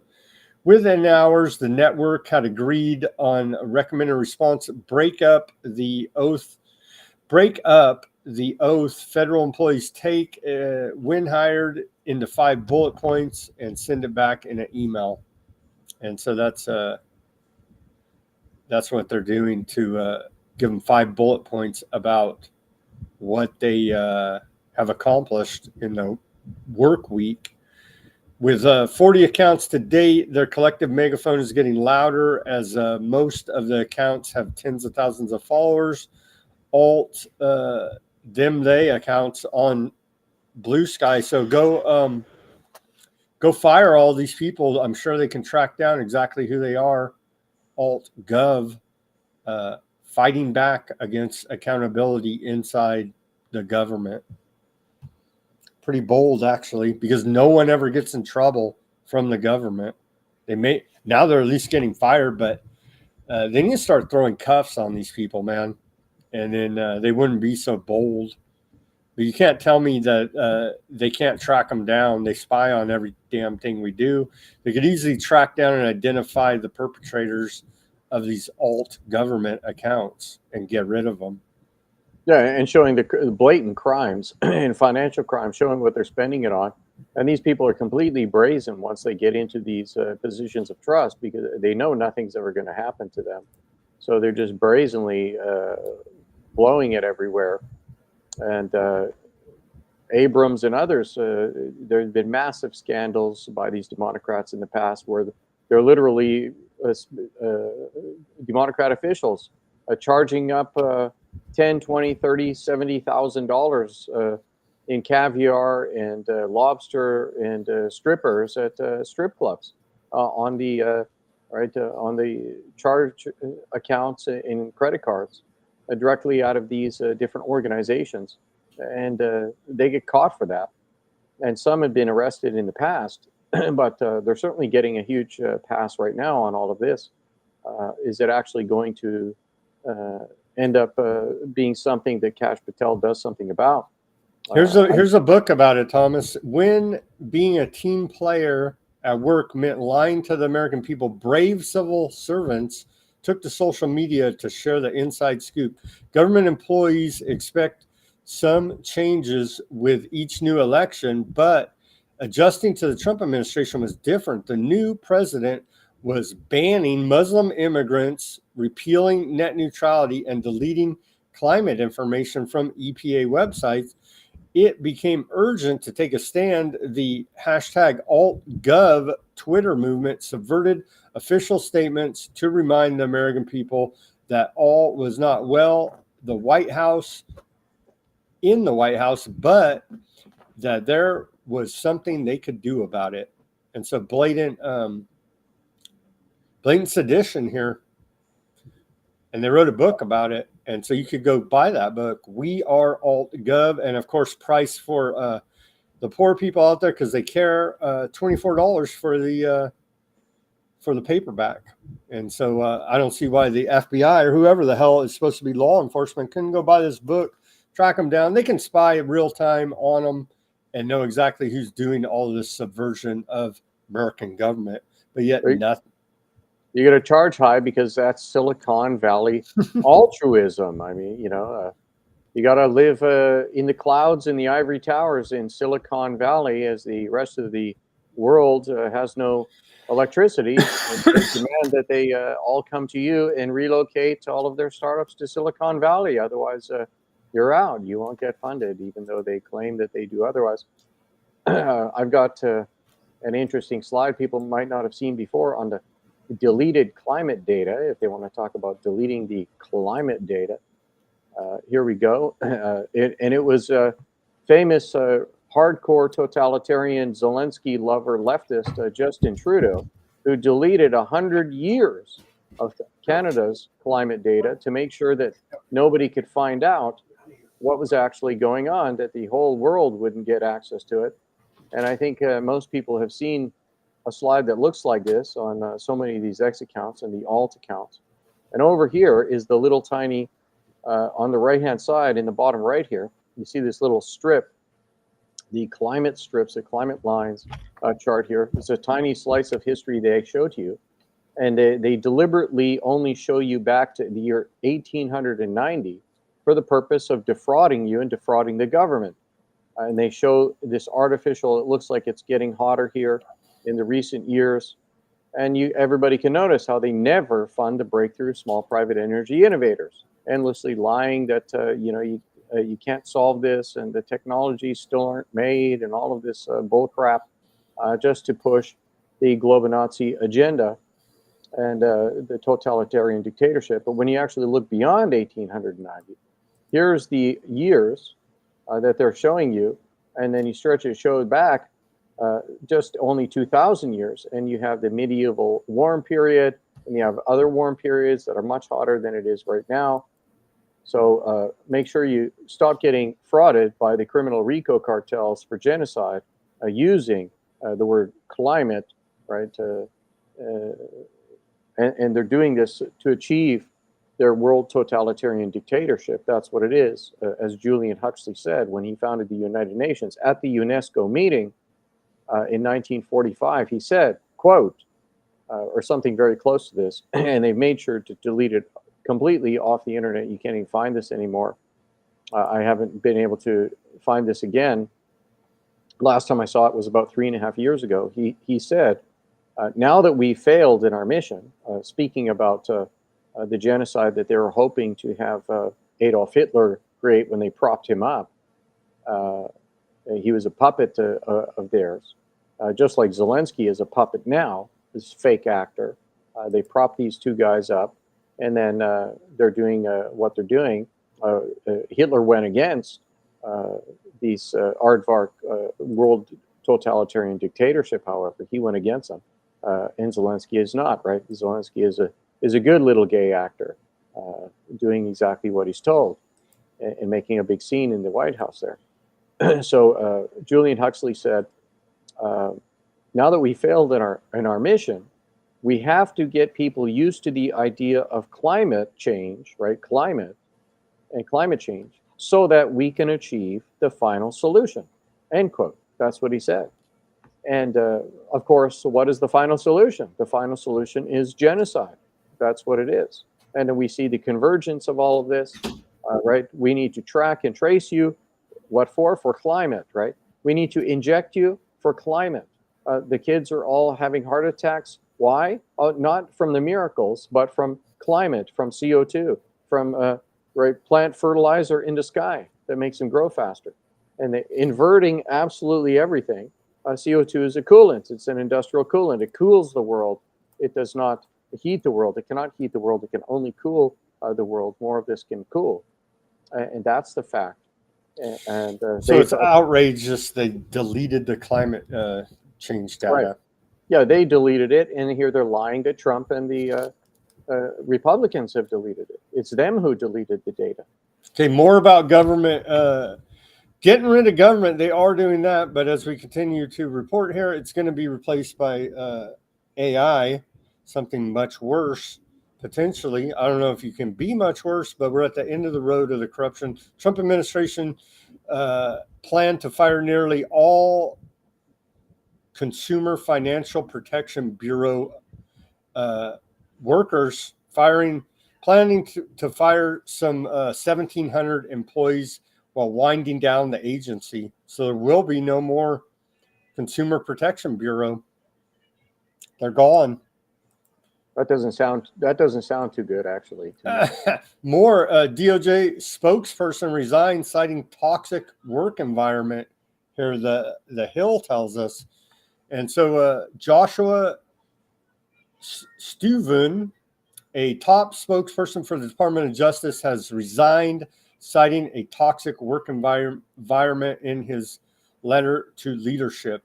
Simply put, I cannot continue to serve in such a hostile and toxic work environment, one where leadership at the highest levels makes clear we are not welcomed or valued, much less trusted to do our job. No, they got to be blind faith trusted to have nobody looking while they embezzle all of the money. Of course, that's what embezzlers will say, right? Oh my gosh! Okay, that's what your corrupt staff will always say about the managers. So you can go on the internet and see them complaining. A bad manager is someone who micromanages all the time. Well, if you did your effing job, the managers wouldn't have to micromanage you, would they? They would love to just have some extra free time. They don't want. No one wants to micromanage. Do your effing job and stop embezzling the money. Adam's excited about technocracy. He says technocracy is so hot right now. It's exciting to go into the new scientific dictatorship here. Okay, let me get the state news. Let me blast through these stories, and then we got economy. I know you like talking about economy here, Thomas, but state news here. Sadly, well, let me get to first, because I saw this report and I couldn't get it lined up quickly. The Duke report, Peter Duke, we're still following him and praying for him and wishing him the best as he's trying to recover from his friggin' house burning down there in the Pacific Palisades fires. But he posted this a little bit ago. If he had a Tesla Powerwall or a Tesla I don't think he did. I don't think he did. Or the neighbors. How many in his local neighborhood? That would be a good question to follow up with him about. California's new committee for public safety, brought to you by these guys who've been covering the Berggren Institute. And so Gavin Newsom's debuted engaged California this week as a conduit for the Los Angeles community to directly influence how the state, city, and county rebuild and recover. And it's going to be led by this globalist Bergen Institute for our own safety, of course. And they're keeping us safe. Crowley, was she related to Aleister Crowley? I don't know. But Kristen Crowley, the LA fire chief, seems to be the scapegoat. She was fired by Karen Bass. She may be on her way out, too, as another scapegoat for the debacle that were the LA arson fires. But Crowley, the former LA fire department chief, has appealed her firing and is set for a special hearing. It was canceled today with the city council, and looks like it's now scheduled for Tuesday. And so we hope and pray that she gets her job back, because she is a lesbian publicly and has bragged all over the place about it. I don't know why anybody needed to know her sexual preferences, but she put it out there. And of course, we're all in her corner, and we want her back on the job because she did such a great job with the LA fires. So bring back Kristen Crowley, for God's sake. She is a lesbian. Yeah. There's no better job that you could possibly do for the biggest city in the western half of all of America than making sure that your city has no water to fight the fires. Congratulations, Kristen Crowley, on that job, and supporting your Aardvark water oligarchs who are monopolizing all of it, as they always do, in RICO cartels for their own farms and their own businesses, and charging higher prices on everyone else, and making sure that all of the competitors are starved out of water supply. They don't get any. I'm saying bring her back. Bring her back, Thomas. I'm campaigning to bring her back. We're full corruption here now. Bring back the name of Satan, right? The Crowleys, the Satan worshipers. Bring back the fires. Full manifestation of actual hell in California. I mean, hey, you got to be all for burning down Hollywood. I mean, hey, that's bring her back, and maybe she can do some more of these climate fires, right? And actually, I mean, it's the first time we've seen anyone anywhere near Hollywood ever get some actual fires under their asses. So maybe she did do a good job. Maybe we should bring her back for some more of it. Of course, all of your climate change protesters, right? Your blue sky, right? All people were spotted on videos all across the internet, lighting fires with jerry cans and blowtorches, and all doing it all for climate change, to own the world, to own those climate deniers by burning all of their houses down. And see, they got me on board, and now I'm pro arson. Okay, burning down Hollywood.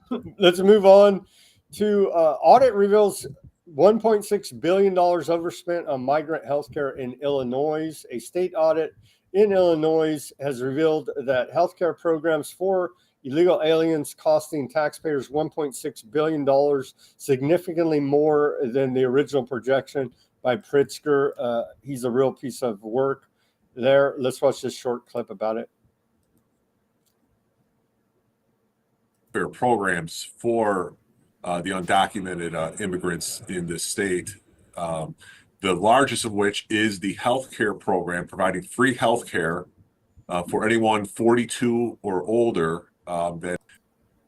Feels like an extension of eugenics to me, because do you really even want healthcare from the system? I don't know. They're tricking them and getting them. But anyway, moving on, a state to decide a transgender participation. This is a weird story that kind of blew up in Washington state. A controversy has unfolded when a 15-year-old girl basketball player has refused to play against an 18-year-old transgender male basketball player, and she's been called out as being the bully and transphobic and a bigot for not wanting to play against this older man. Female. It's female. We're politically correct here now. And so it's a female. And so the 15-year-old is the bad one.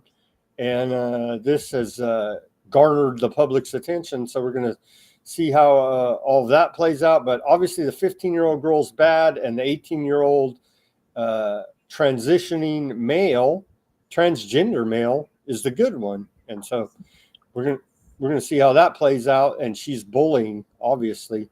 How dare you, as a child? How dare the children not want to play against grown adult males? Exactly, they're horrific bullies and bigots. Georgia Senate probes Abrams and new Georgia project. The Georgia Senate has launched an investigation into aforementioned Stacey Abrams, a notable Democrat and former gubernatorial candidate, and her organization, the New Georgia Project. Well, that's just clearly racist by the Georgia Senate.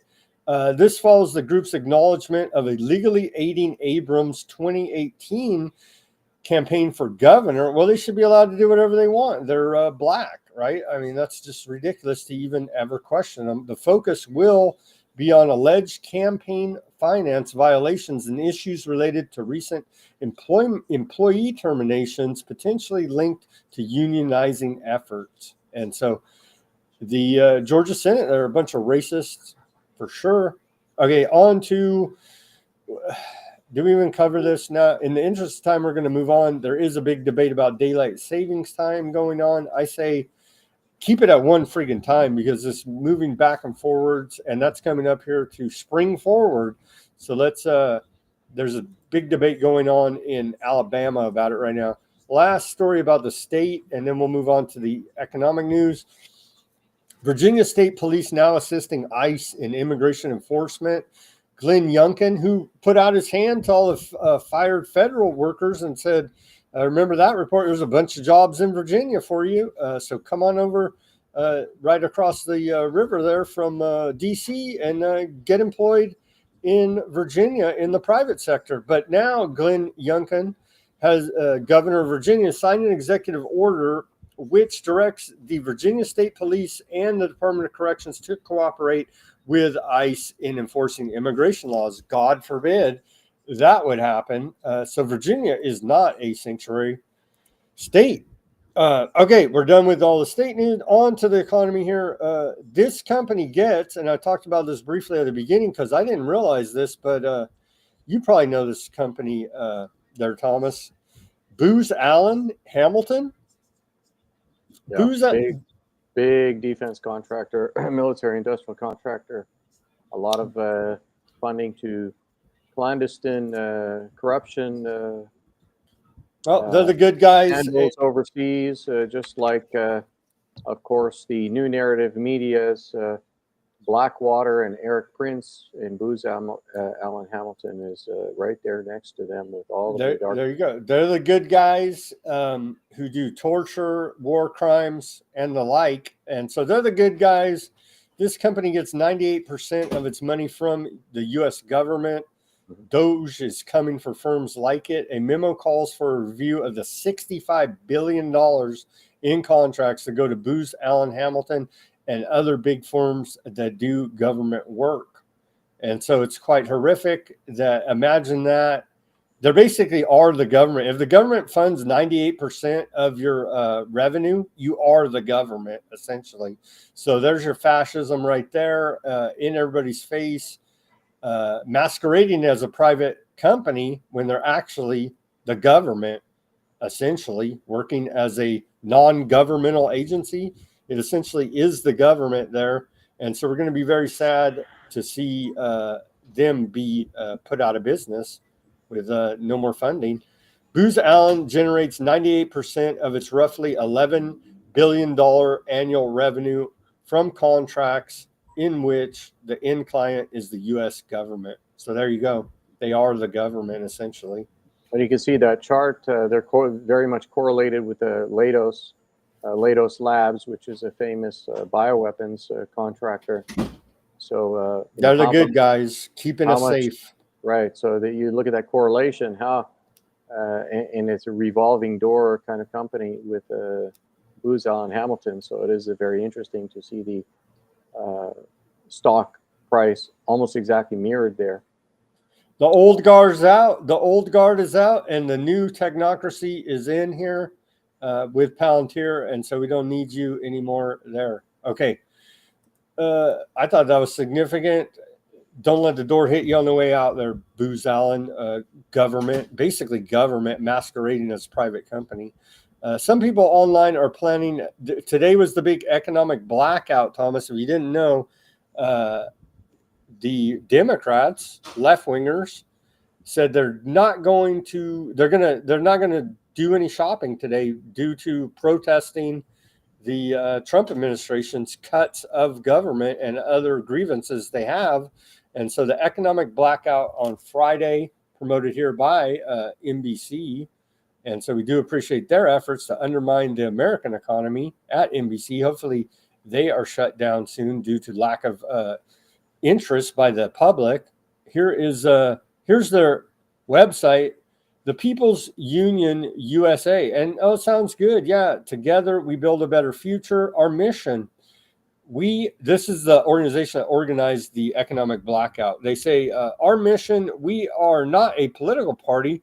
We are not a protest. We are a movement of people unionizing to take back control of our economy, government, and future of our country. That all sounds well and good, but then you scroll down a little bit more. Oh, the infamous raised fist.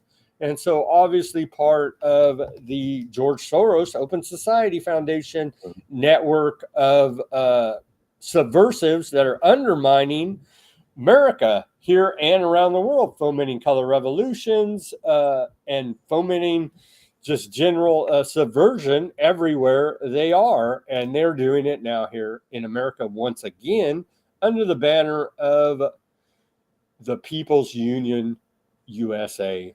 And Click to meet the founder there. Who's the founder? Meet the founder. Up top, there's a link there. Second in.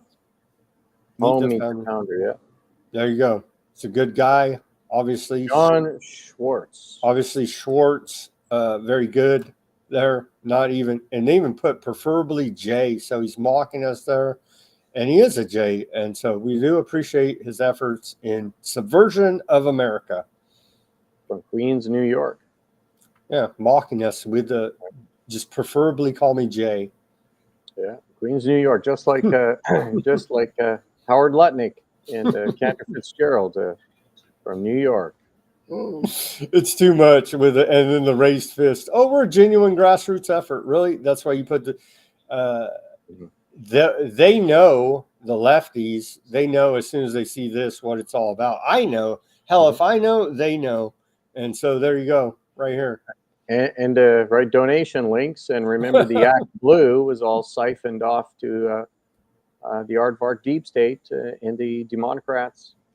And so we can never have a legitimate grassroots movement against the establishment, the powers that be, the government, because it's always subverted by these jokers acting like they're the grassroots. They're not. Trust me.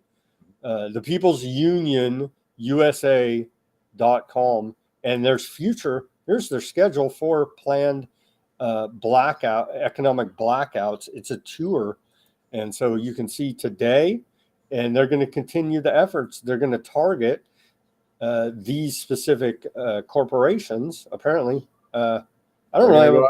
They're going to go after Amazon. Yeah. Did they forget that Jeff Bezos is Aardvark? Aardvark. According to all of the Aardvark business surveys of the top Aardvark business people, were just he's on the list, so they consider him to be one. So they must actually. I agree with a lot of the. I actually do boycott all of these anyway, just because I'm poor. But yeah, so you can follow along, help cripple the American economy as we try to recover here from the last ridiculousness of the medical intervention period and the Biden. You just call it Bidenomics, I guess they called it that. And so as we try to recover from that, go ahead and continue to subvert our economy and join the economic blackout tour. And it's promoted all over your Mockingbird media, so it must be good.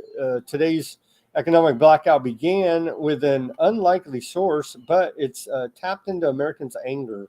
And so a 24-hour nationwide economic blackout happened today. I guess we'll have to wait and see as the economic data comes out next week if it had any type of impact. So, yeah, this guy made it all over. John Schwartz.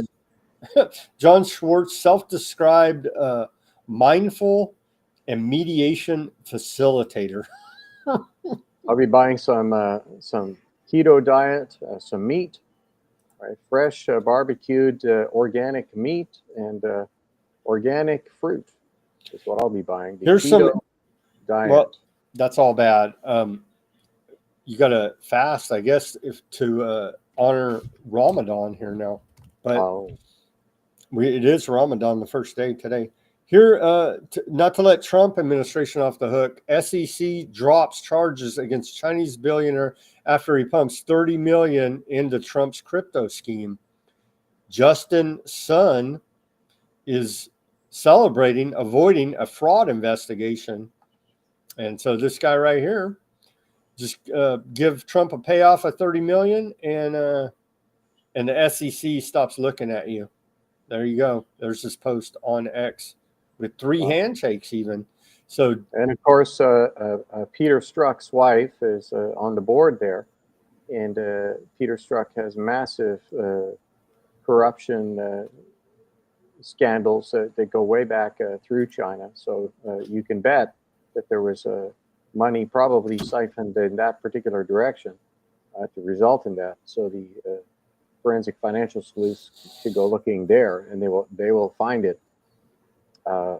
Who at the SEC is doing these kind of things, and you can see it'll be the same people. These again, a federal judge actually granted him a stay in the SEC's investigation. And we've seen the SEC be weaponized and be completely corrupt and lying through their teeth, the SEC investigators, against a number of people that they were going after over the last few years. And then they get caught and completely exposed doing this. And the corruption at the SEC is just wild, totally out of control. It's going to be a while before they get it under control, if they ever get it under control.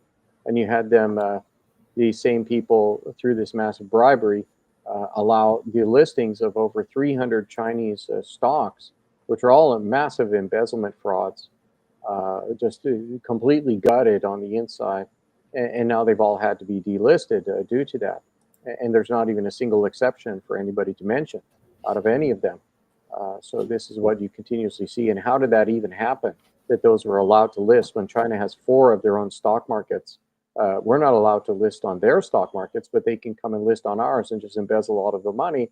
And at these big government economic conferences in China, which I've attended many of, they business people openly brag about and talk about it, just to slobber all over themselves, drooling about the thought of getting their companies listed on the American stock markets for the purpose of committing embezzlement, because it's in another country. And China is not going to do anything because there's no rule of law. Well, that's not very diverse of you. That's not very diverse of you. I mean, they openly talk about it publicly, like out in public amongst where everybody can hear it. Kind of like the government here, Gov does too. They talk about their fraud and crimes publicly too. Right. So that seems to be a trend here. Okay, you were talking earlier about the organic food that you're trying to get there for your economic boycott, but here now we're seeing back to the bird flu. Devon Farms 5,000 hens cold amid bird flu outbreak. Orchard Organic Farm in Devon, UK has undergone a significant event where 5,000 hens were cold due to bird flu. The operation has left the farm owner Jerry Sanders devastated, highlighting the ongoing challenges in poultry farming due to disease outbreaks. And so they're getting rid of the small farms there. Well, it definitely wasn't the miracles that they injected into all of those chickens. It wasn't. It wasn't those. It's it's because the birds are bad, and we got to do everything for public health. Even putting small family farms out of business is worth it. Okay, this guy, I thought you would be interested in this. This guy is mirroring what you had predicted over here on Tuesday. He says this guy's a famous investor, Jeremy Grantham, on the meltdown coming for U.S. stocks. And so he also says where to put your money. We're not giving financial advice. Maybe listen to this guy if you want. But anyway, I thought this was interesting. I saw this headline. No, it's everybody needs to understand it's your free speech right that shall not be infringed for you to talk and talk about what you think is good financially or otherwise. That's no, we can't do it. We can't do it, or else they'll try to say we're trying to sell advice or whatever BS. So allegedly, according to Market Watch, he's a legendary investor. Jeremy Grantham, he's accurately predicted the past financial crises and market tops. He said we're in a super bubble right now, which should be more than obvious. We've been in a super bubble for a while, and now we're coming to the end of that bubble. Yeah, and I showed the chart the last time I was on Weaponized News. showing the massive bubble that we're in, and we're looking at going back down to around 45.50 on the S&P 500 just to come into the long-term earnings and profit margins channel of the stock market. We're looking at coming back into that. Warren Buffett cashed out more than he's ever done before and moved to a cash position to get ready for that or anything beyond that. He liquidated all of his S&P, we reported yesterday. Right. But we're advising you put your money in Act Blue, and that it will do very well for you there, and you can continue corruption, as we're pro-corruption campaigners as to comply with the community standards of YouTube. So Grantham is a big-time ESG investor. He's funding all of these companies that are getting these climate contracts where you got all of this fraud money is going into them. So Trump just canceled all of this garbage. So that comes right out of their profit margins. So Grantham is talking about that in particular. You're going to have a number of those companies that are all those corporations, and they're elite oligarchs. And the riggers there, RICO cartel criminals, are going to be the ones suffering. So, that'll be reflected in their particular stock prices, especially. So that's not so great for those particular stocks. But are they going to reallocate and actually fund the breakthrough clean energy innovators? No, they're not talking about doing that. Definitely not. And they're not going to do that internationally either, where it's needed the most. Though they'll certainly lie about climate change endlessly. Anything for the environment. Del Taco closes Colorado locations. Del Taco, a popular Mexican fast food chain, has closed all but one of its locations in Colorado due to unpaid development fee of $125,000. And so no more Del Taco for Colorado. There was probably a environmental feasibility study. That's about how much. That's about how much they charge for those. Probably was, and Del Taco said, "We're not paying this garbage to you, corrupt government. We're out." And so have fun, have fun getting tacos after you deport all the illegal Mexicans. And then now Del Taco, the white gringo taco joint, is shutting down. So no more tacos for Colorado. Sad. You got to have a feasibility study. You got to spend $120,000, $150,000 per location to see if it's environmentally feasible to make yet another franchise, because the millions of franchises done all over the country magically don't exist. You see, we couldn't possibly know that it's feasible. You got to have a feasibility study first, right? I mean, the way that these people talk is so asinine. The incompetence, just racketeering by the government. That's kind of what they're there for. Trudeau, onto alleged bastard son of Fidel Castro, Justin Trudeau, the Canada. I thought this guy resigned, but somehow he's still staying around.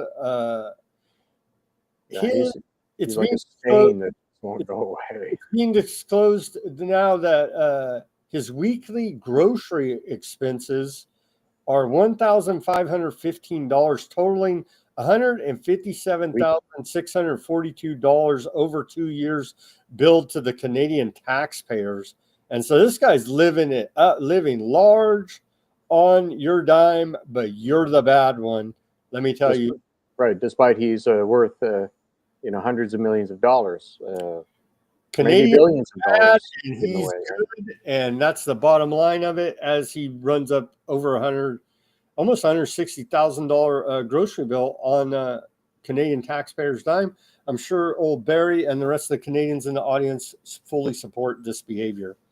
Well, he's skyrocketing the climate taxes, the carbon taxes. Right, he's skyrocketing that on everybody, so you can just pay a little bit more, and you'll be fine, right?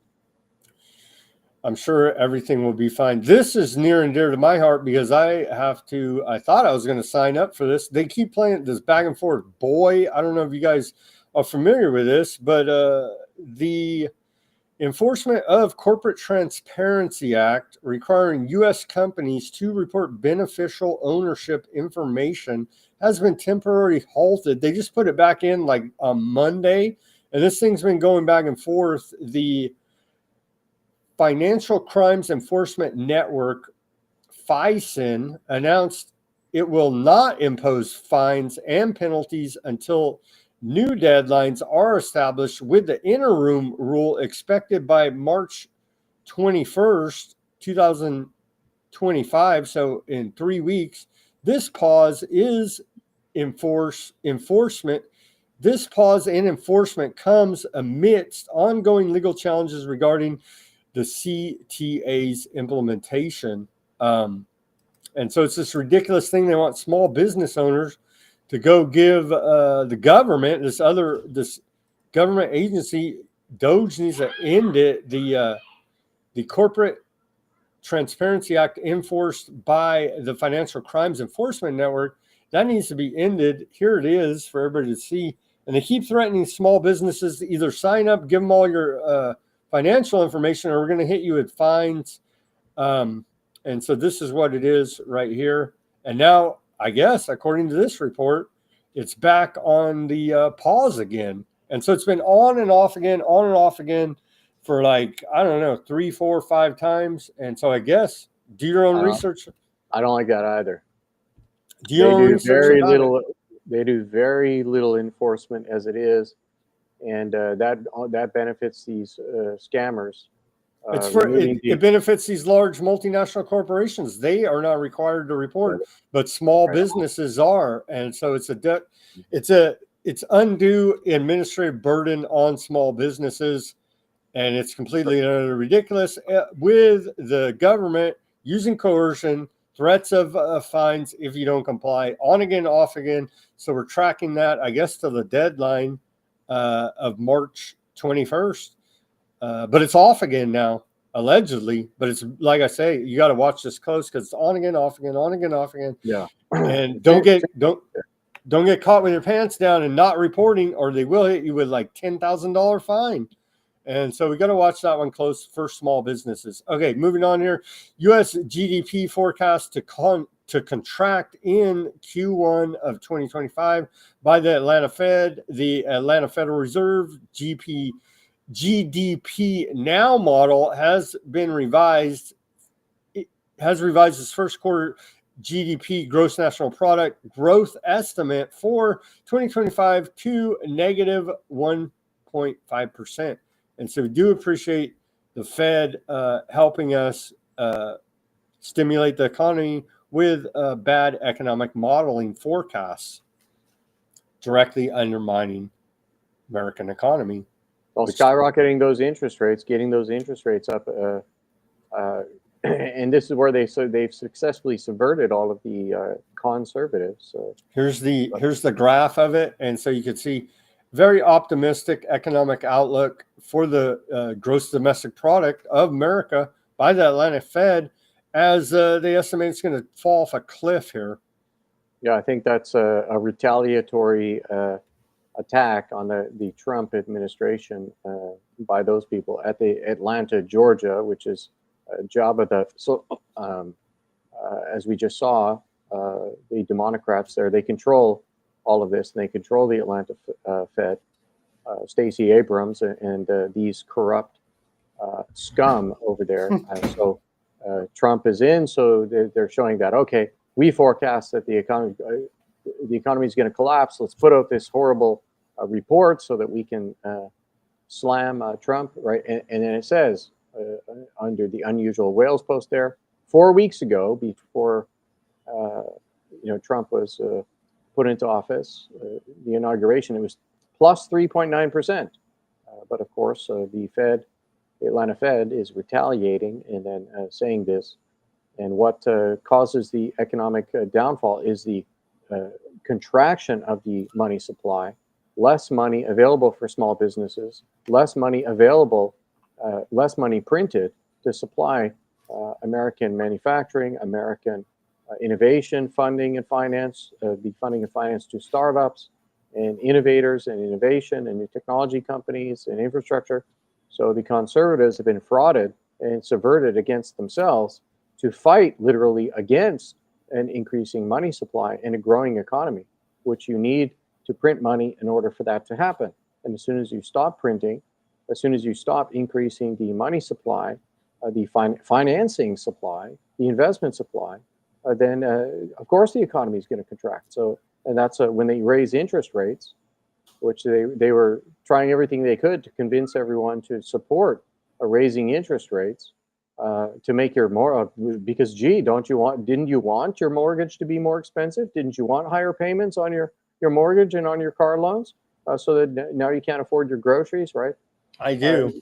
They got all these people, all the conservatives, literally campaigning against their own interests, saying, I don't need any money. I don't need money to. Oh, that's so evil. How dare you print money to finance the economy so it can grow? So how here's dare now you do that? Stop bright printing, economic raise the forecast. interest rate so that we can collapse the money supply, so we collapse the economy. So it's amazing that they have all of the conservatives literally selling the Rothschild central bankers lack in slavery propaganda for the last 248 years. They convinced people to do this. It's just amazing the brainwashing. So we do appreciate the Atlanta Fed saying the economy is going to fall off a cliff. Jesus. Okay. Well, removing the Consumer Protection Bureau, Consumer Financial Protection Bureau, certainly will prevent that from happening. Here's a slide on what the result is. Obviously, if you remove the consumer financial protections, this is what you're going to have to help the economic growth. Of course, Polygon in the crypto industry is down. It was supposed to be such a heroic project, down 83%. ADA Cardano down 76%. DOT down 84%, and AVAX Avalanche down 83%. And if we remove the Consumer Financial Protection Bureau, we have no policing against these massive scams and crime syndicates.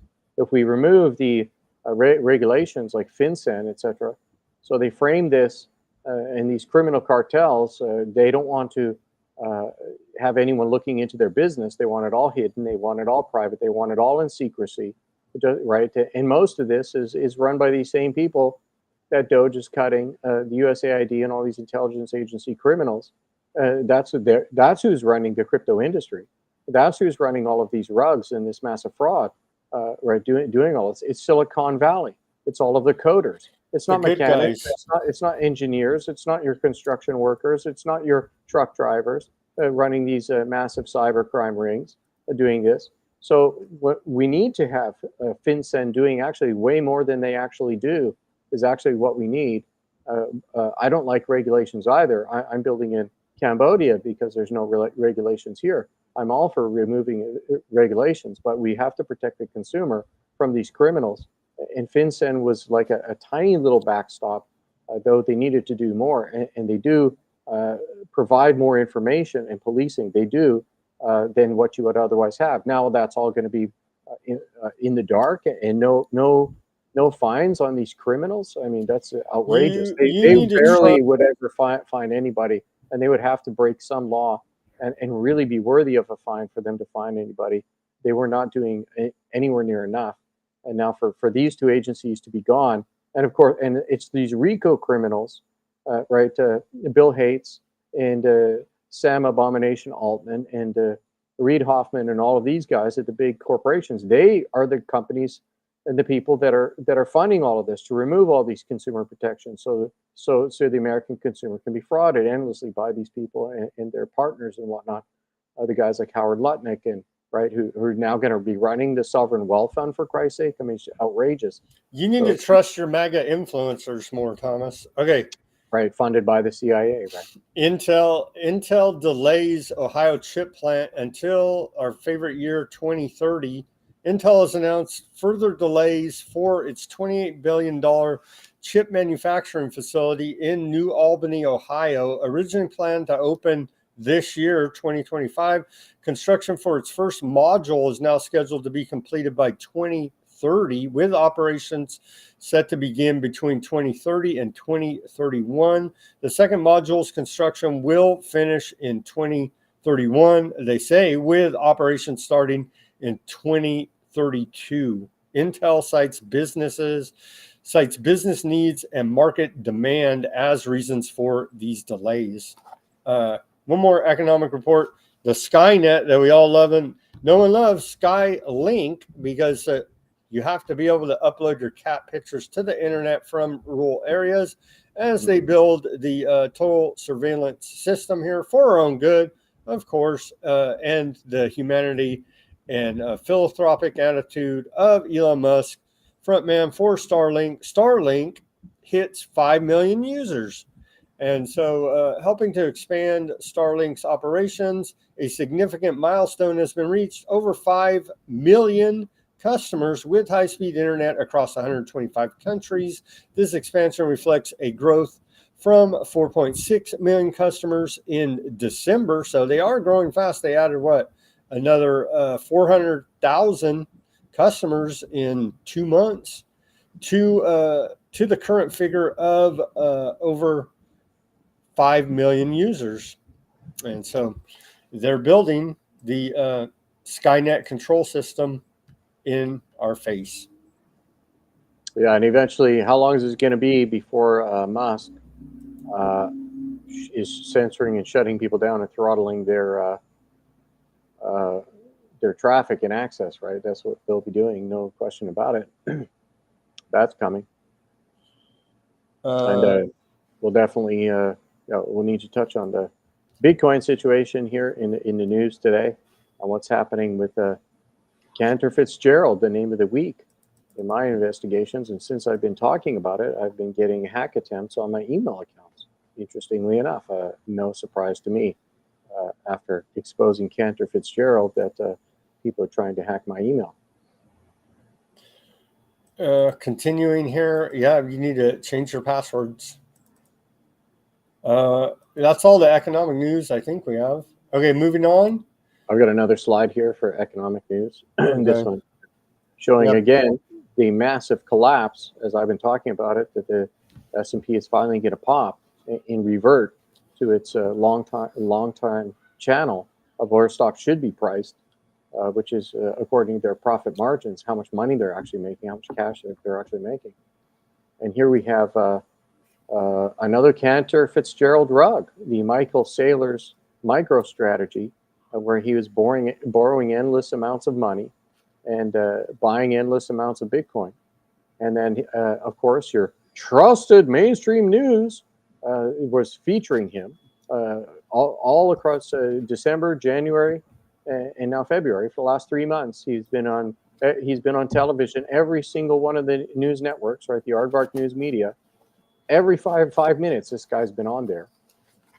And here is what the price of his MicroStrategy has done while he was on every single media. It's down 50% since December. And that's because they were dumping it on you, the retail investors, to buy it as they were exiting at the top of the market, right? They wouldn't do that, Thomas. And who was involved in that? That's Cantor Fitzgerald. And who is Cantor Fitzgerald famous for? They took a 40% position in this so that they can completely manipulate the price of Bitcoin and completely manipulate the market. And they're famous for manipulating the gold price. They're famous for shorting the 9/11 stocks. They own the 91st floor in the World Trade Center, the one that the planes supposedly. They're just hella good traders like Nancy Pelosi, Thomas. Come on. Right. They're famous for the gold leasing and the manipulation of the gold price and whatnot connected to the missing gold there at the World Trade Center. And now, who's the Federal Trade Secretary and who's accompanying Trump into the Fed to look at the gold and see if the gold is there? And he's asking, is the gold there? Well, certainly Cantor Fitzgerald would know whether the gold's there or not. And I expect Trump to just cover for him. He's a federal commerce secretary. I mean, he's not going to out him if something happened. Of course, they were also involved to some level in the orchestrated collapse of the same exit strategy where they pumped endlessly the gold on you at $1,930 an ounce and collapsed it down to $1,100 when they were all shorting. Right, Citigroup was doing that, Goldman Sachs was doing that, Cantor was doing that, dumping this on retail, lying to you that it's going to go to 3,000, and then collapse it down to 1,100 and rebought in. Now they're running the sovereign wealth funds. These same people, they're famous for funding overseas black money. It's the hidden hand of the market. No one's manipulating anything. They're good guys that want you to win. and they're famous for Epstein and Les Wexner rings from New York to Florida to the Bahamas, etc. Aardvark Black Seas operations internationally, spider webs of shell companies. They have massive numbers of subsidiaries underneath them. They're hedge fund insiders, and they have no diversity in hiring. We hire all our friends from the synagogue, right? It's an old boys club, Israel Bibi dark money, Rothschild Fed money, revolving door, the print. When they're printing money, of course, that's not going to small businesses. It's going to people like this, who then balloon up the price of MicroStrategy, and then they dump it on the public, and they're laughing. And that's what they just did. And they, of course, financed Trump, Talmudics, and as it should be. They say the octopus. Yeah, well, as it should be. Right. And I'm talking about this in the WTC connection, and all of a sudden I'm getting hacks on my email. Well, no surprise. The public deserves it. Okay, moving on to geopolitical news now. Greece, over there in Greece, Athens, Greece, had major violent protests today. General strike turns violent. Demands for justice over rail disaster. In Athens, Greece today, a nationwide general strike marking the second anniversary of the country's deadliest rail disaster has led to significant protests. Hundreds of thousands have taken to the streets, with some demonstrations turning violent as riot police clash with protesters using tear gas, water cannons, and facing Molotov cocktails in response. The protests are fueled by public demand for accountability and better safety measures following a tragic train collision 2 years ago that resulted in 57 deaths. And so let's play a little bit of videos. Quite a turnout there in Athens, Greece. Of course, the people are bad and the government's good, and they should have no safety standards whatsoever.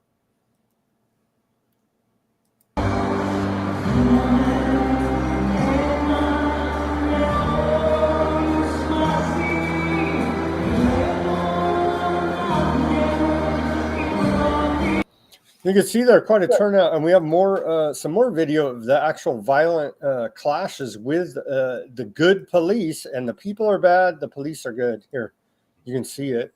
Throwing Molotov cocktails and the like, as was described.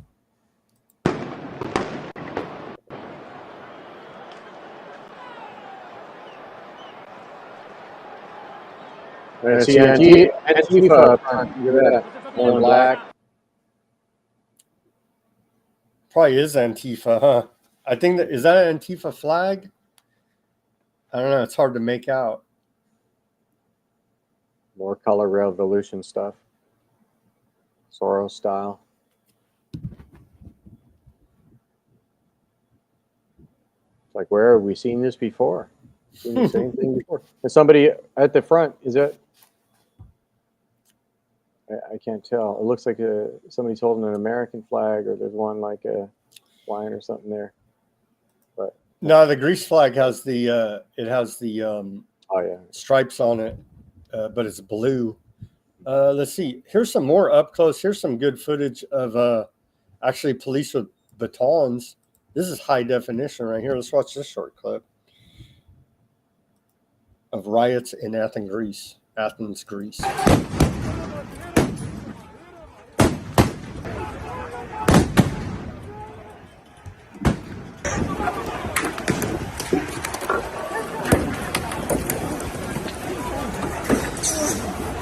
That looks totally fake. That looks totally fake. Did you see that? The way that the riot police grabbed onto that person, and it was like no resistance. It was all fake acting style. Quite a large turnout there. That was not a real looking grabbing the person and actually arresting them. That was like that looked very fake to me. These go on and on. These videos of violent clashes with police out of Greece. For those interested, we got to move on now to. We got to move on to Russia. Proposes flight resumption. Appoints new ambassador to the United States. Russia has appointed Alexander, and I'm going to butcher this Russian name, Chasev as the new ambassador to the United States, signaling a move toward improved diplomatic relations. Discussions between the two nations in Istanbul included proposals to resume direct flights, aiming to enhance embassy operations and facilitate direct travel. These talks reflect the ongoing efforts to normalize relations between the United States and Russia. God forbid that ever happened. They only have the most nukes in the world, so God forbid we had good relations with the Russians. So good point by Denver Atway in that video. The way that the cameramen were able to pan in perfectly there, like a studio experienced cameraman, and to be able to do that amongst the fray, but have everything so completely stable and get inside of the police line there and filming the protesters like that, and it looking like it was a orchestrated fake act. That was very nice. The very cameraman nice to be able to get, for the cameraman to be able to get in there like that, that is very, very rare. So that's a good notice there by Denver Atway. There you go. There's a still image of it. Okay, so good news. It seems it's not a single face to identify. All 100% masked, right? Like the Color Revolution fake protesters always do. It seems, and it seems like really you're gonna. I don't know what. Honestly, I don't know anything. Not a single person proud enough to show their face. I don't know anything about Greece, but they take public transportation safety extremely seriously, I guess, because they've turned out quite a few people at these protests. And then, of course, the provocateurs turn it violent, and it all goes bad from there, as we have orchestrated. Right? Yeah. It's orchestrated. They're paid to do this. So, yeah. Okay, now let's go to... so we just said that Russia, those obviously aren't real people. They wouldn't have their faces all covered up like that. Russia and U.S. Relations are mending, hopefully here, as the new ambassador to the United States has been appointed by Russia. And then let's play this clip of old George Galloway, who has Simon on his show from time to time, representing, putting Weaponized News on there and giving us some followers. So we do appreciate Galloway's show for that. Here is George Galloway on Piers Morgan on Ukraine war. Let's watch this clip with well, let's watch it. What old George Galloway had to tell Piers Morgan, the never-ending warmonger, actually posing as a liberal, but he wants to take away your right to self-defense. Well, cheers on wars foreign and abroad. And now he's against the miracle jabs. It's really come to something when, having spent a lifetime myself fighting against NATO and American wars, it's the Americans that are trying to stop the war, and Piers Morgan, Boris Johnson, and Keir Starmer who are trying to keep it going. I don't want to keep it You've got going. a lot of Ukrainian, I don't want to keep it going. You've got a lot of Ukrainian blood on your hands. You have lied about this war from the beginning. Actually, you have lied about the origin of this war, about the duration of this war, about the course of this war, and now having caused you and your war party the death of 1 million Ukrainians while claiming to love Ukrainians, you're now calling for British lives to be lost. What a load of absolute bullshit. That constitutes close to a war crime. You're going to regret it when very soon Zelenskyy is sitting in a beachfront villa somewhere counting his ill-gotten gains, and all the secrets of the rampant corruption between the Democrats and the Zelenskyy regime begin to tumble out of the cupboard. This war did not begin 3 years ago. You very well know that it began in 2014. You very well know that it began with a coup against the elected president of Ukraine, backed by Victoria Nuland and the administration at that time, and supported by you. You very well know that the criminalization of the Russian language, which followed hard on the heels of that coup, was the proximate reason for an uprising in the east of the country amongst Russian-speaking, ethnically Russian people.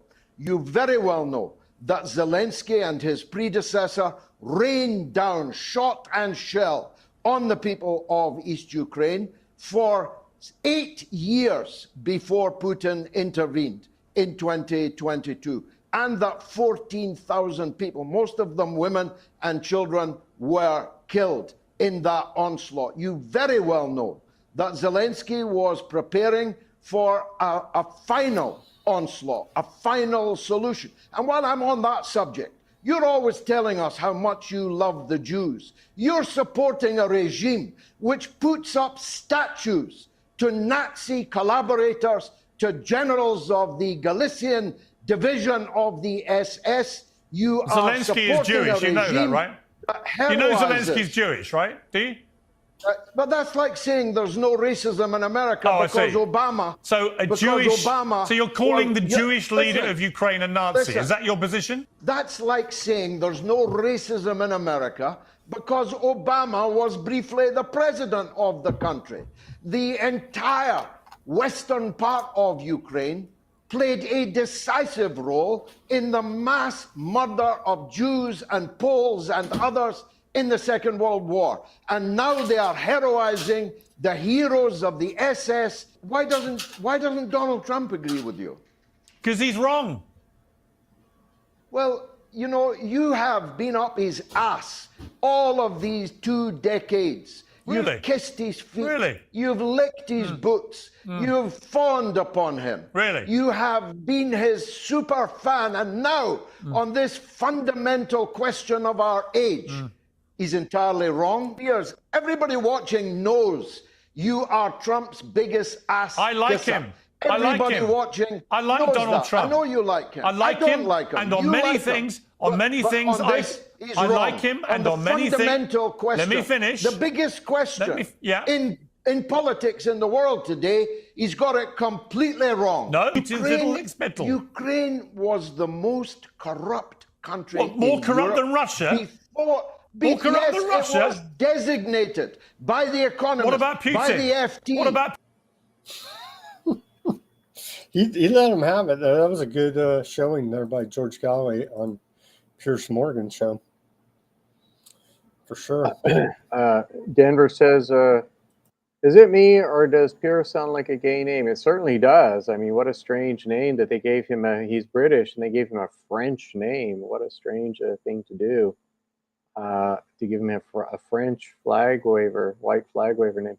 But hey, he took the injections and apparently he shared with Tucker Carlson that he was made impotent by them and now he's against the miracle jab. So I guess he's anti-science now, according to your trusted mainstream news media, which he's on and part of. He should be banned, I think. Okay, moving on here too.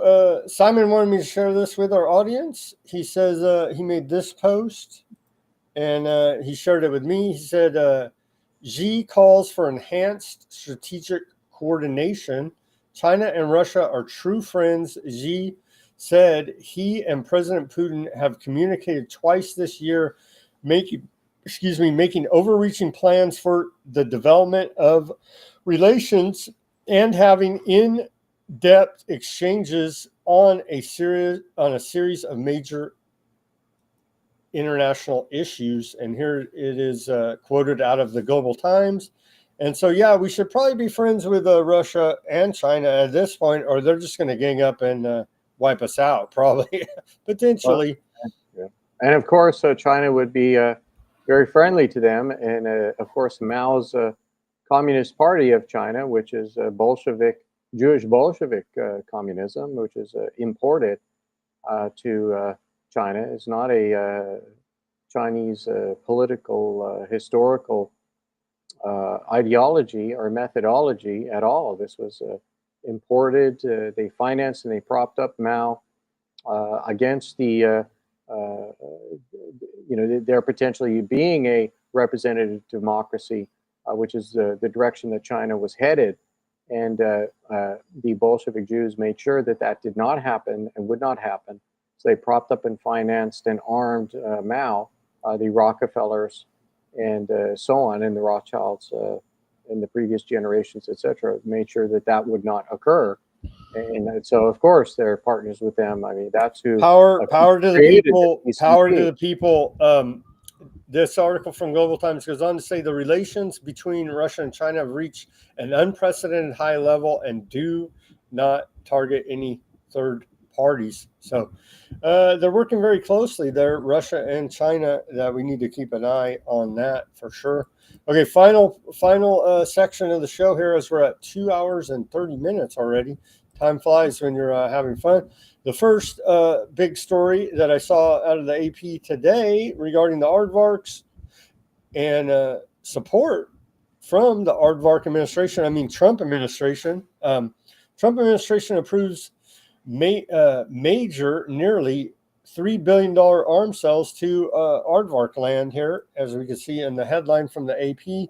But as you read the story, don't you worry. It's a series of negotiations sent to Congress late Friday. The State Department said it had signed off on the sale of more than 35,500 MK-85s and BLU 117 bombs and 4,000 Predator warheads worth $2.4 billion. And so we look forward to more bombing of the rubble there. I don't know what's left to bomb, but little Marco, Secretary of State, says he has determined and provided detailed justification that an emergency exists that requires the immediate sale to the government of Aardvark land of the above defense articles and defense services in the national security interest of the United States, thereby waiving the congressional review requirements. You see, it's an emergency to do the ethnic cleansing genocide Greater Aardvark land program. It is truly an emergency as they are on the clock there to bring about Armageddon and the second coming. But don't you worry, deliveries are set to begin next year using the same justification. The department also said Rubio had approved another munition sale to Aardvarks worth $675.7 million to be delivered starting in 2028. And so they're also delivering, as part of this emergency, these Caterpillars, $295 million worth of Caterpillar bulldozers to go ahead and bulldoze the rubble of the bombed out what used to be Gaza and West Bank and Lebanon and the whole rest of the area there. Well, nobody was there. Nobody was there. Nobody was there, and so they're just cleaning up after Hamas terrorism. Where are we supposed to go? Aardvark's West Bank campaign leaves families with nowhere to call home. Well, it wasn't their home anyway. It was Judea and Samaria is what they continually tell us. So there you go. No place to call home. Who cares? Ethnic cleansing. You're out of here or get bombed to death. And so we do appreciate their efforts in the real estate redevelopment program called Greater Aardvark Land.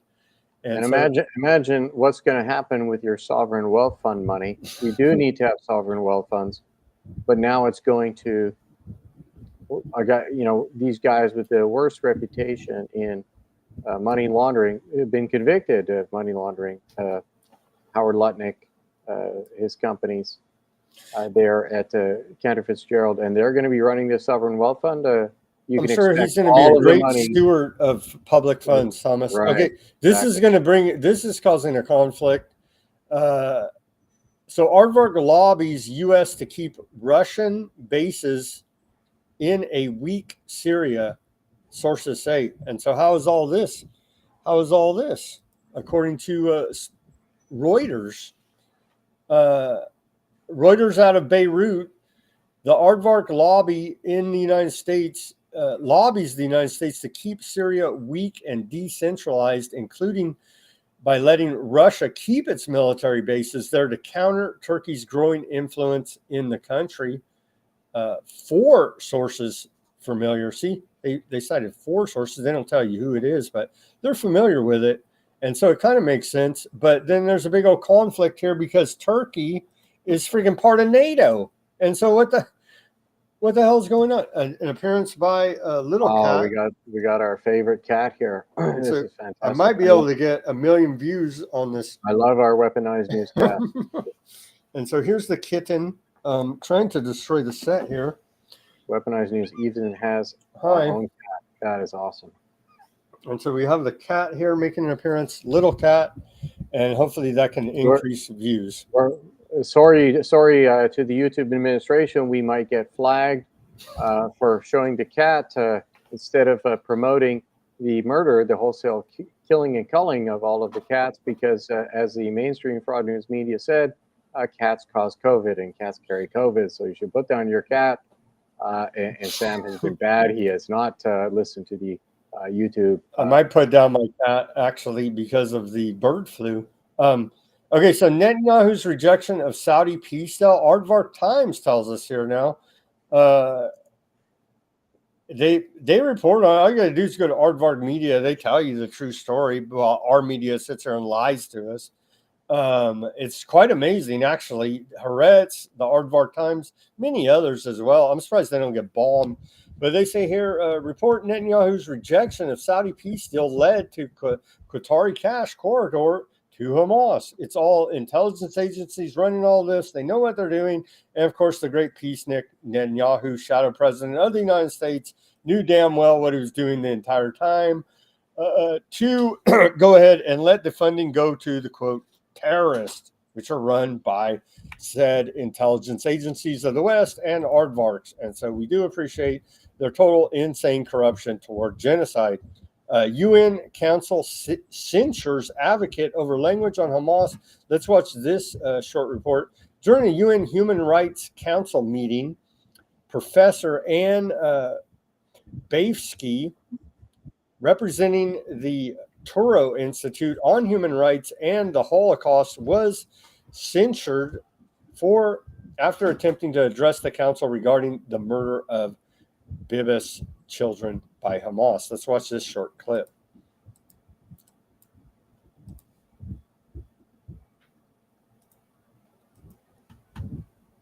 Palestinian savages murdered 9-month-old baby Kfir. Sorry. I have to interrupt, and I invite all speakers to use language that is commensurate with the dignity inherent to our discussions here on human rights. Everyone has the right to express their views, but this should remain within the appropriate framework and terminology. As I said yesterday, tolerance and respect must be the guiding principles of the Council's work, and I will not tolerate disrespectful language. With this in mind, I give the floor back to this video statement. Brother Ariel and their young mother Shiri Bibas with their bare hands. Palestinian barbarians mutilated their tiny Please bodies. Stop the message, please. As I just said, the language used in this room must adhere to the rules of dignity and respect inherent to our discussion. The language that's used by the speaker cannot be tolerated. It exceeds clearly the limits of tolerance and respect within the framework of this Council, and I therefore give the floor. And so that guy has a great future working at the old tube over there. Okay, IDF airstrike eliminates Hezbollah arms dealer in Lebanon. And so as I continue to report here, they're still bombing the hell out of Lebanon. I thought there was a ceasefire. Actually, no, they're bombing the hell out of Lebanon still. The Aardvark Air Force executed an intelligence-directed airstrike in the Hormel region of Lebanon, targeting Mohammed Mondi Ali Shaheen, what a name, a alleged Hezbollah member known for coordinating arms deals across the region between Syria and Lebanon. But hell, the United States, as we just reported, can do arms deals with Aardvarks for $4 billion over the next few years, and everyone cheers it on as the greatest achievement in economic development. Okay, last report here before we go, or two more reports. This one for, I don't know if we still have old Ruckus with us, but signaling here with their occult symbology, And numerology, Gazan prisoner released after 33 years. Mother reunited. Let me put this up on the screen. Mother reunited after 33 years. Daya al-Agha, imprisoned for 33 years for murder committed at 17 years old, has been released and reunited with his mother in Gaza. This release comes after multiple delays and expectations set forth for his freedom, causing significant emotional turmoil for the family. The crime he committed at a young age involved the brutal murder of a man, with some social media posts highlighting the violent act, while others focusing on the length of his incarceration. And so, conveniently enough, released after 33 years. Last story here. Beirut airport seizes Hezbollah-bound cash. Lebanese authorities, with the new government there, as reported yesterday or 2 days ago, Lebanese authorities at Beirut's international airport seized over $2.5 million in cash today from a passenger arriving from Turkey. The money was intended for Hezbollah, highlighting potential financial networks involved with the group. This event marks notable action against Hezbollah's financial operations at the airport. And that's all we got for today. 33 shout outs for 33 there in the audience. Okay, let me go to the channels. Over to the Odyssey. Who do we have on Odyssey today? We have Bob, Barry, Highland, the cat. See, we got the cat. We got our amazing weaponized news cat. Shout out to Odyssey. That's the colors. Thank you, everybody, for tuning in. The Calico Cat. Over on the Rumble, Barry's been reporting some challenges with Rumble comments, but it seems like we've had quite a few comments, quite a robust discussion from Barry, Karen, Ruckus, Gunther, Nana. Anybody else there? They're going back and forth, quite a discussion. Remdesivir worked great for Rand Paul's wife's investments, says Karen. Indeed, it did. And so, see, it's a great investment plan there for you. CEJ, trust the plan, military's in control, and so on. Of course, we trust our MAGA influencers to go ahead and run psyops in front of the world, in front of God and the world, and literally laugh in our face and profit off of said psyops. They're literally government agents masquerading as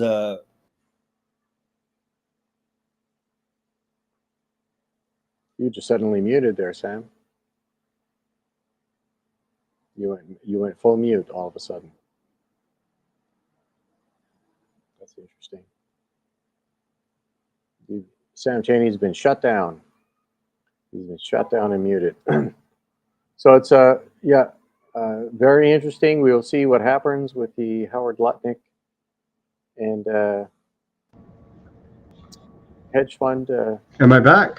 You are now back. Okay, sorry about that. I think it was the cat messing with my cable. Anyway, support your MAGA right-wing populist influencers who are working for the government, running psyops on you. And I don't know how anybody could support any of these clowns, especially after yesterday. But thank you guys for tuning in. Who else is over there on the Rumble? Mob True Crime. Thank you for tuning in. And the government is a mob doing true crime against us every second of every day. Quite a chat going on there. Carrie Pay tuned in to the chat as well. Hi, Save the Children. Save the Children. Let's see. There, watch the latest interview with Tucker and with a physician and surgeons.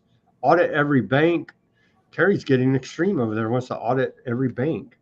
That sounds anti-Semitic to me. And indeed it is. Chloe as well. Quite a chat going on over there. Thank you guys for chatting it up, keeping the chat room lively on the Rumble. We do appreciate it. Over to the Rockfin. We did get a $10, whatever their crypto is there from iRose. Thank you, iRose, for the $10 tip. It is appreciated. And iRose didn't even tell us much. I would highlight your comments here, iRose, for that $10 tip, but I don't see any actually other comments, but it is appreciated. She says, San Husseini, performative podcast is complicity. All right. Performative protest is complicity. Oh, I see what you're saying. Sam Husseini quoting performative protest is complicity. I see what you say there. Thank you very much, iRose, for the $10 and your viewing and your comments. Trav over there, United Colts of Scamerica. Hey, come on, man. Come on, man. They're right-wing patriots that are getting rid of the bad guys in the government. So then now they can be the bad guys in the government, don't you see? And so they're the good guys, trust the plan, and the patriots are in control, as still no one in the government gets in trouble for the legions of crimes that have been exposed. Shout out to BitChute audience. I will go there now, and there is a chat feature in the BitChute, but see, the problem is that when I let it play, then and I have to mute or I get the feedback, and then it unmutes automatically. So that's the next little bug on the BitChute. So that's a little next feature we can email BitChute about, is the auto unmuting of a live stream, because I can go in there right now and like let me just show the audience quickly, because we bitched for months and months and months about a live chat feature. So you see here, I go here and I say hello, and so there's a live chat feature here. But when I move on and off of BitChute, then it unmutes automatically, and I get that feedback, and I just can't do it and stay on this to be interacting with the chat. But I do see quite a few viewers over there, 50. It tells me live 50 viewers on BitChute. So shout out to you. Thank you for tuning in to Weaponized News on this Friday. Thank you, everybody, for tuning in on the X, the Facebook, and the YouTube, keeping the chat quite lively. Closing thoughts, Thomas, on this Friday as we close out this epic broadcast once again of Weaponized News. Yeah, I would just say go to weaponizednews.com, support Sam Cheney and his wonderful decade plus. I don't know how many years it's been now, maybe 10, 12 years. He's been at it, educating the public, giving the proper information and full disclosure, full free speech, not the endless fraud of these prostitutes like Frenchman there, closet, whatever he is, Piers Morgan. So we're all appreciative to Sam Cheney and what he's been doing for the last decade to bring the real news to people and expose the corruption on both sides, be independent and the libertarian, cut through the corruption on all sides of the aisle rather than A scam, B scam, and then you're successfully subverted. So support Sam Cheney, buy some stickers. You can put them on your the back of your laptop, on your car, on other people's cars. Give them to the youth in spades, good numbers of them. Give them to your photographers, and stick them on. You can put them on your phones. You can put them all over the place. And then people will say, Weaponized News, what's that? That's interesting, and they'll check it out. So go give this guy a little bit of funding, support the real news, the people's news, your independent media. And certainly in Western America, it's greatly needed. And in California, and on Monday's show, I'll be showing some of the things that have been going on. The wild dystopia of fake intelligence that they're building in Silicon Valley, funded by all of these same RICO cartel criminals, and it is shocking stuff what they're doing in there. And so we'll be exposing some of that. I'm looking forward to it. All right, guys. Remember, today was the beginning of the Waco siege there in Texas in 1993. So let's never forget the federal government murdering women and children. They could have stopped it. They could have got David Koresh away from all the innocent victims, but they waited for him to go back to the compound and went ahead and burned them alive and killed them and shot and killed them. And so that was in your face, 1993. Federal government literally murdering innocent women and children. And so let's never forget the beginning of the siege started today. I'm going to look for that documentary, probably get banned for playing it because it actually tells the truth about what happened there. It's on a DVD is how old school it is. I'm sure it's not allowed on YouTube because God forbid we tell the truth about what actually happened there. But it is a very good documentary. And so I'm going to look for that as we I think it lasts like 49 days or something, 38 days. I forget the exact number, but let's not forget the horrific crimes that the federal government did to the American people there in Waco, Texas. The siege starts on this day. Bless their souls. As always, everybody do your own research. Peace, love, and liberty. Speak out and take action. Have a great Friday evening and start your weekend. And we'll see you back here on Monday at Weaponized News. Follow Weaponized News on the X and follow Thomas at Alpha Mega Energy there. You can see AOE, like Alpha Omega Energy, VC, and then VC like venture capital, and then breakthrough. Yeah, all right, everybody have a great weekend, and we'll see you back here tomorrow. Thank you for tuning in.